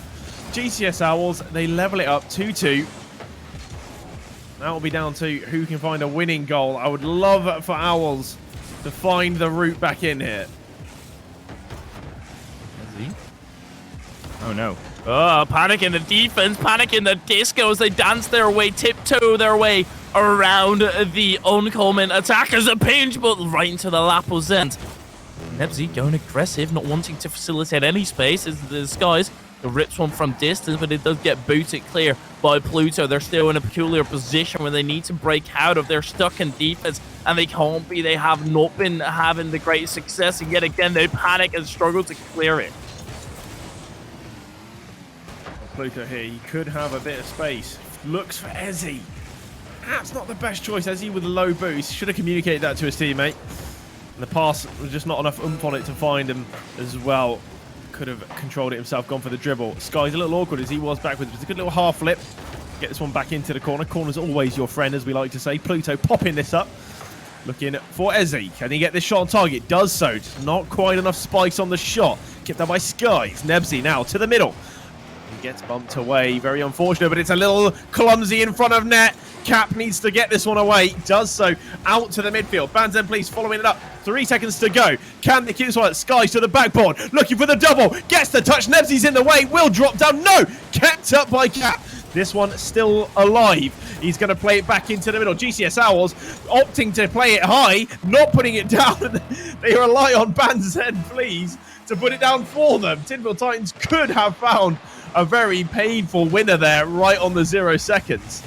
A triple commit as well there. That will scare Nebsy into the attack right off of kickoff. They're trying to punch the momentum down to the ground. Tidful Titans, they're up early though. Cap specifically. Ezzy there to at least keep it into the box. Skies quicker than Pluto. Nebsy quicker than Skies shortly thereafter. A ban. Oh my word, using his own blows. There's a Cap on the counter. Skies ripping through one, getting the demo. Pluto staying steadfast in the way. Out to the side he goes. Ban. Leaves it to Skies, who's going to rip it forward. Oh, we've already gotten past 30 seconds of overtime, so that already makes it quite interesting. Because usually it's just quickly off the kickoff, someone's not ready for it. Then please, getting his 3rd save of the game. He's been a very busy boy at the back. Cap now, making things awkward for Nebsy. And we saw Nebsy in a 1v1 before situation. This time, he bought the time. He actually shadowed his opponent, didn't dive in on the challenge. And as you were saying before, you've got to buy that time. Let your teammates get back, and Ezzy did indeed. And that was a lot safer for them. They managed to keep it away. It's a great touch by Skies. It's not going to be kept out. Oh, he caught GCS off the line. The demo as well in the midfield to open up the space. And Phil Titans go up on a match point. Such a tough position there for Pluto. What are you going to do? Are you going to stay back and get demoed, or are you going to challenge and have this fate happen to you? It's unfortunate. It's impossible because he had no teammates there. He could not extend the play. It was just praying that it was going to go off the post and one of them could get back. But it is Tidful Titans who tally on a 2nd in a row here against the Owls, who seemingly are able to at least create opportunities for themselves. They've been able to back themselves too, but now it's time to further that and actually get the victory. They're going to have to do it in reverse sweep to qualify into tomorrow. As we went into that overtime, both teams were sort of tied on shots, so tied on opportunities. It was a real contested game, unlike the first game where it was 16 shots to 4, I think it was. This time it was 9 to 8, and that last shot being the winning shot for Tidful Titans. So they only beat them by 1 shot. So GCS are losing by a small margin. There is an opportunity here for them to go into game 3 with a little bit more confidence and say, we can still turn this around. There's still time. It's a big job to do. Of course, a reverse sweep. It's one of the rarest things in Rocket League, but the way they played that last game, it's not impossible. All right, we gave them a little sneak peek off the pitch of what they're going to be playing at. Unfortunately for them, they dropped out over their internet connection, so we're going to try and get them back as soon as possible. I hope we can get this underway. But this is one of the scenarios where this is incredibly fortunate for Owls. This is brilliant for them. They're able to regain, have a little chat, see what they can do better, and break the momentum.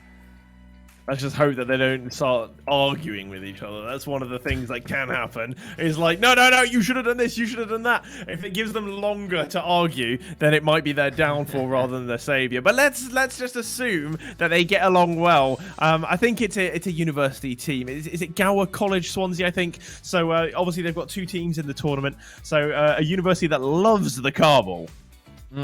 I love those opportunities. Colleges as I appreciate with UniRL now coming to Europe as well instead of just purely CRL is looking brilliant for them. They're able to extend and get some experience here. Love what they're doing. It seems like everybody is ready to get rearing. The distant motors, you hear them not on the road but on the pitch. They're fighting for their lives here. Owls, they need to win right here, right now, or they're knocked out of a contention for tomorrow.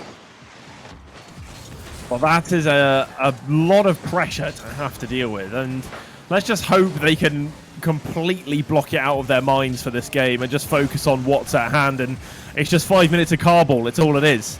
It's just them and the opponent and the ball, and they just need to find the net more often than their opponents. Can it be done? Let's find out.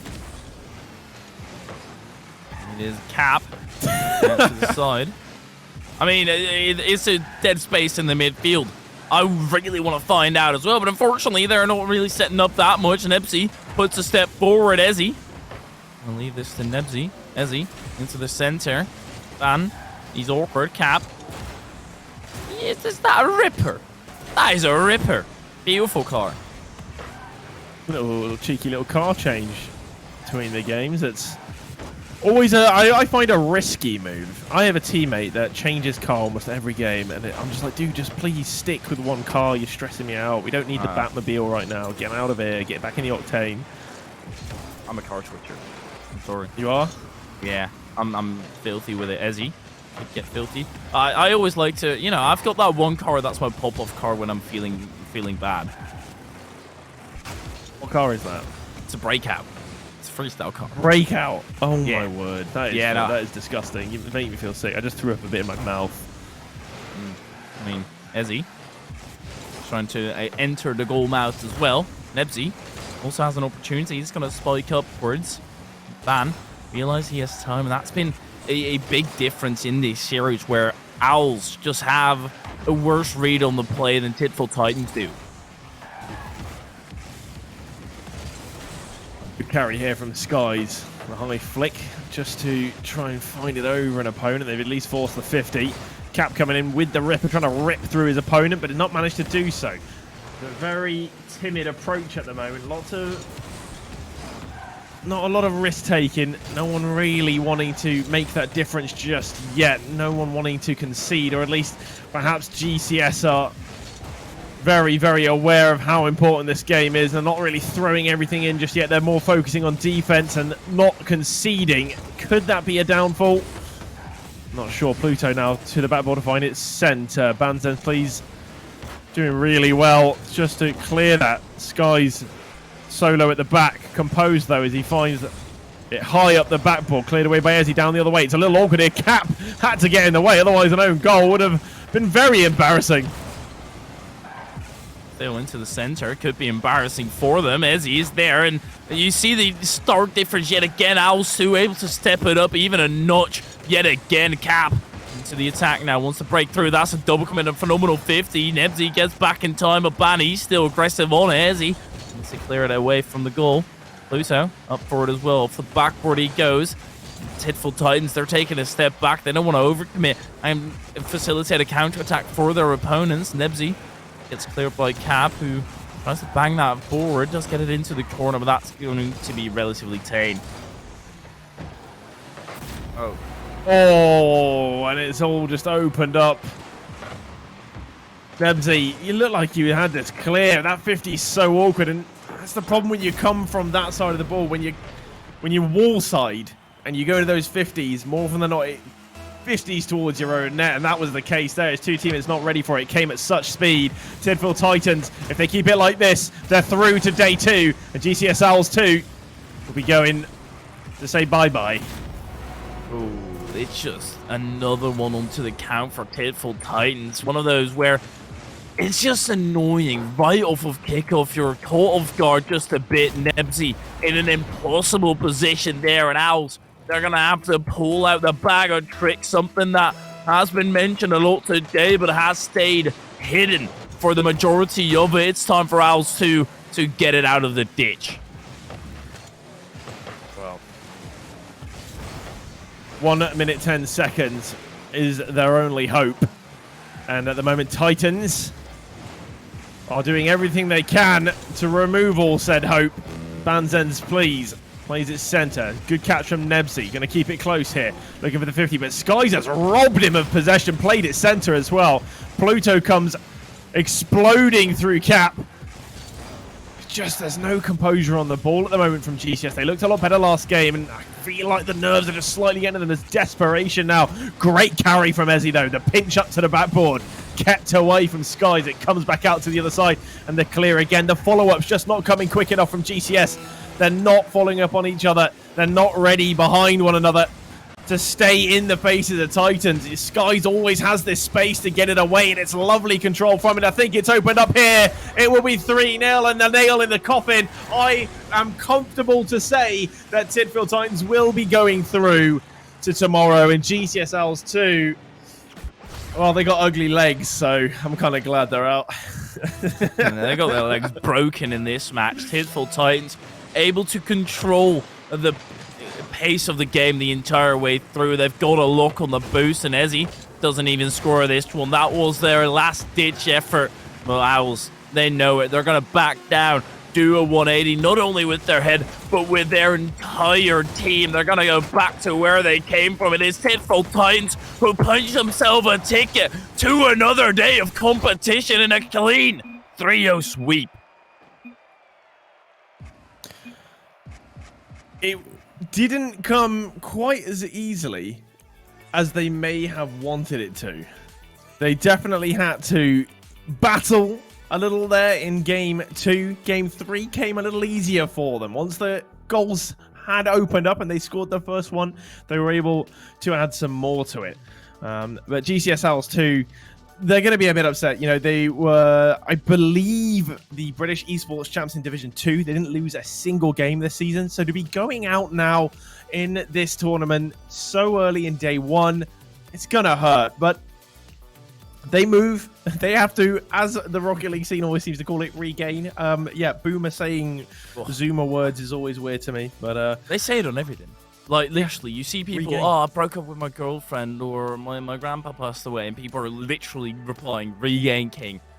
Like, come on, it's gone out. Had my leg amputated, regain. Yeah, yeah, I'll just regrow it a little. It is crazy. But, you know, they can't really regain that much because they're out. They're going to have to regain another tournament entirely. It has been an exquisite day. If we do take another look at that beautiful bracket. Yeah, let's have a look at that Swiss bracket. I mean, we had Welsh Farmers. We saw them play phenomenal game against Infamous Swansea. And that was our closest series of the day. Interesting to see Infamous Swansea down there in 6th. You know, they ended up with 3 wins, 2 losses, which means they only just got through to day 2. So it does say something about the quality that we have here. So top 3, Welsh Farmers. They are the only team 5-0. 2 Potatoes, 1 Pro. That's Tadpole's team. 4 wins, 1 loss. And Open Book, the team we saw in round 1, that seemed to be so dominant against Lost RL. They have also gone 4-1. And then followed by Washed Welshman, GCS Owls, Infamous Swansea, Tidfield Titans, and Double Dribble FC are all through to tomorrow. Will be sad, of course, the teams that will be leaving us. So CS, GG, are out in 9th place. They only just missed out, along with Lost RL, GCSL's 2, High Octane, Dominators, all on 2 and 3. They won't be joining us tomorrow. And Landrillo Dragons, they are out. They had technical difficulties today. I don't think they were able to play. The Bangaloreans as well were no-show, so they will also be out with the only team on 0 and 5. Of course, they forfeited everything. And Chimera Rockets, they also went out on 1 and 4. So tomorrow going to be very, very interesting. We look at the bracket. It's ridiculous how much importance there was on getting through 5-0. Welsh Farmers only, they've done themselves incredibly nicely here, because look at the lower half. 2 Potatoes, 1 Pro. That's obviously Tadpole. Open Book is 1 RL main and 2 Val main. Infamous Swansea going to game 5 to Welsh Farmers only. So every single team that also did incredibly well. I think the main competition for Welsh Farmers only is going to be GC Owls if Double Dribble can't pull out something amazing. So tomorrow is going to be a spicy day looking at this already. Yeah, it's going to be incredible. Do you have any predictions for the bracket so far? Oh, mate, you know what? We are both back tomorrow. How about we just save it for tomorrow? I don't want to give anything away. I'm just saying it's going to be spicy. You're going to say it's going to be spicy? Yeah. Flames, everything. Eruptions. Yeah, no, I mean, it'll definitely be interesting. I think that, indeed, the final is going to be an incredible game, and I think we've got a great semi-final in the lower bracket shaping up as well with Open Book down there. But it's been a fantastic day today, High Fury. I think we've had a lot of Rocket League to observe, enjoy, a little bit of banter here and there, and of course we tried not to be too silly with it. But you know, when the goings get tough, you know, don't worry about it. Tough times never last. Only tough people last. But yeah, so guys, thank you all for joining us in the chat. We had a lot of viewership today, so thank you all for tuning in, supporting the stream. Don't forget, tomorrow we will be back with day 2. So make sure to tune in, I think, an hour earlier tomorrow. So I do believe we start at, is it 5 p.m. UK time? Correct. Yeah, yep. So 6 p.m. GMT. Sorry.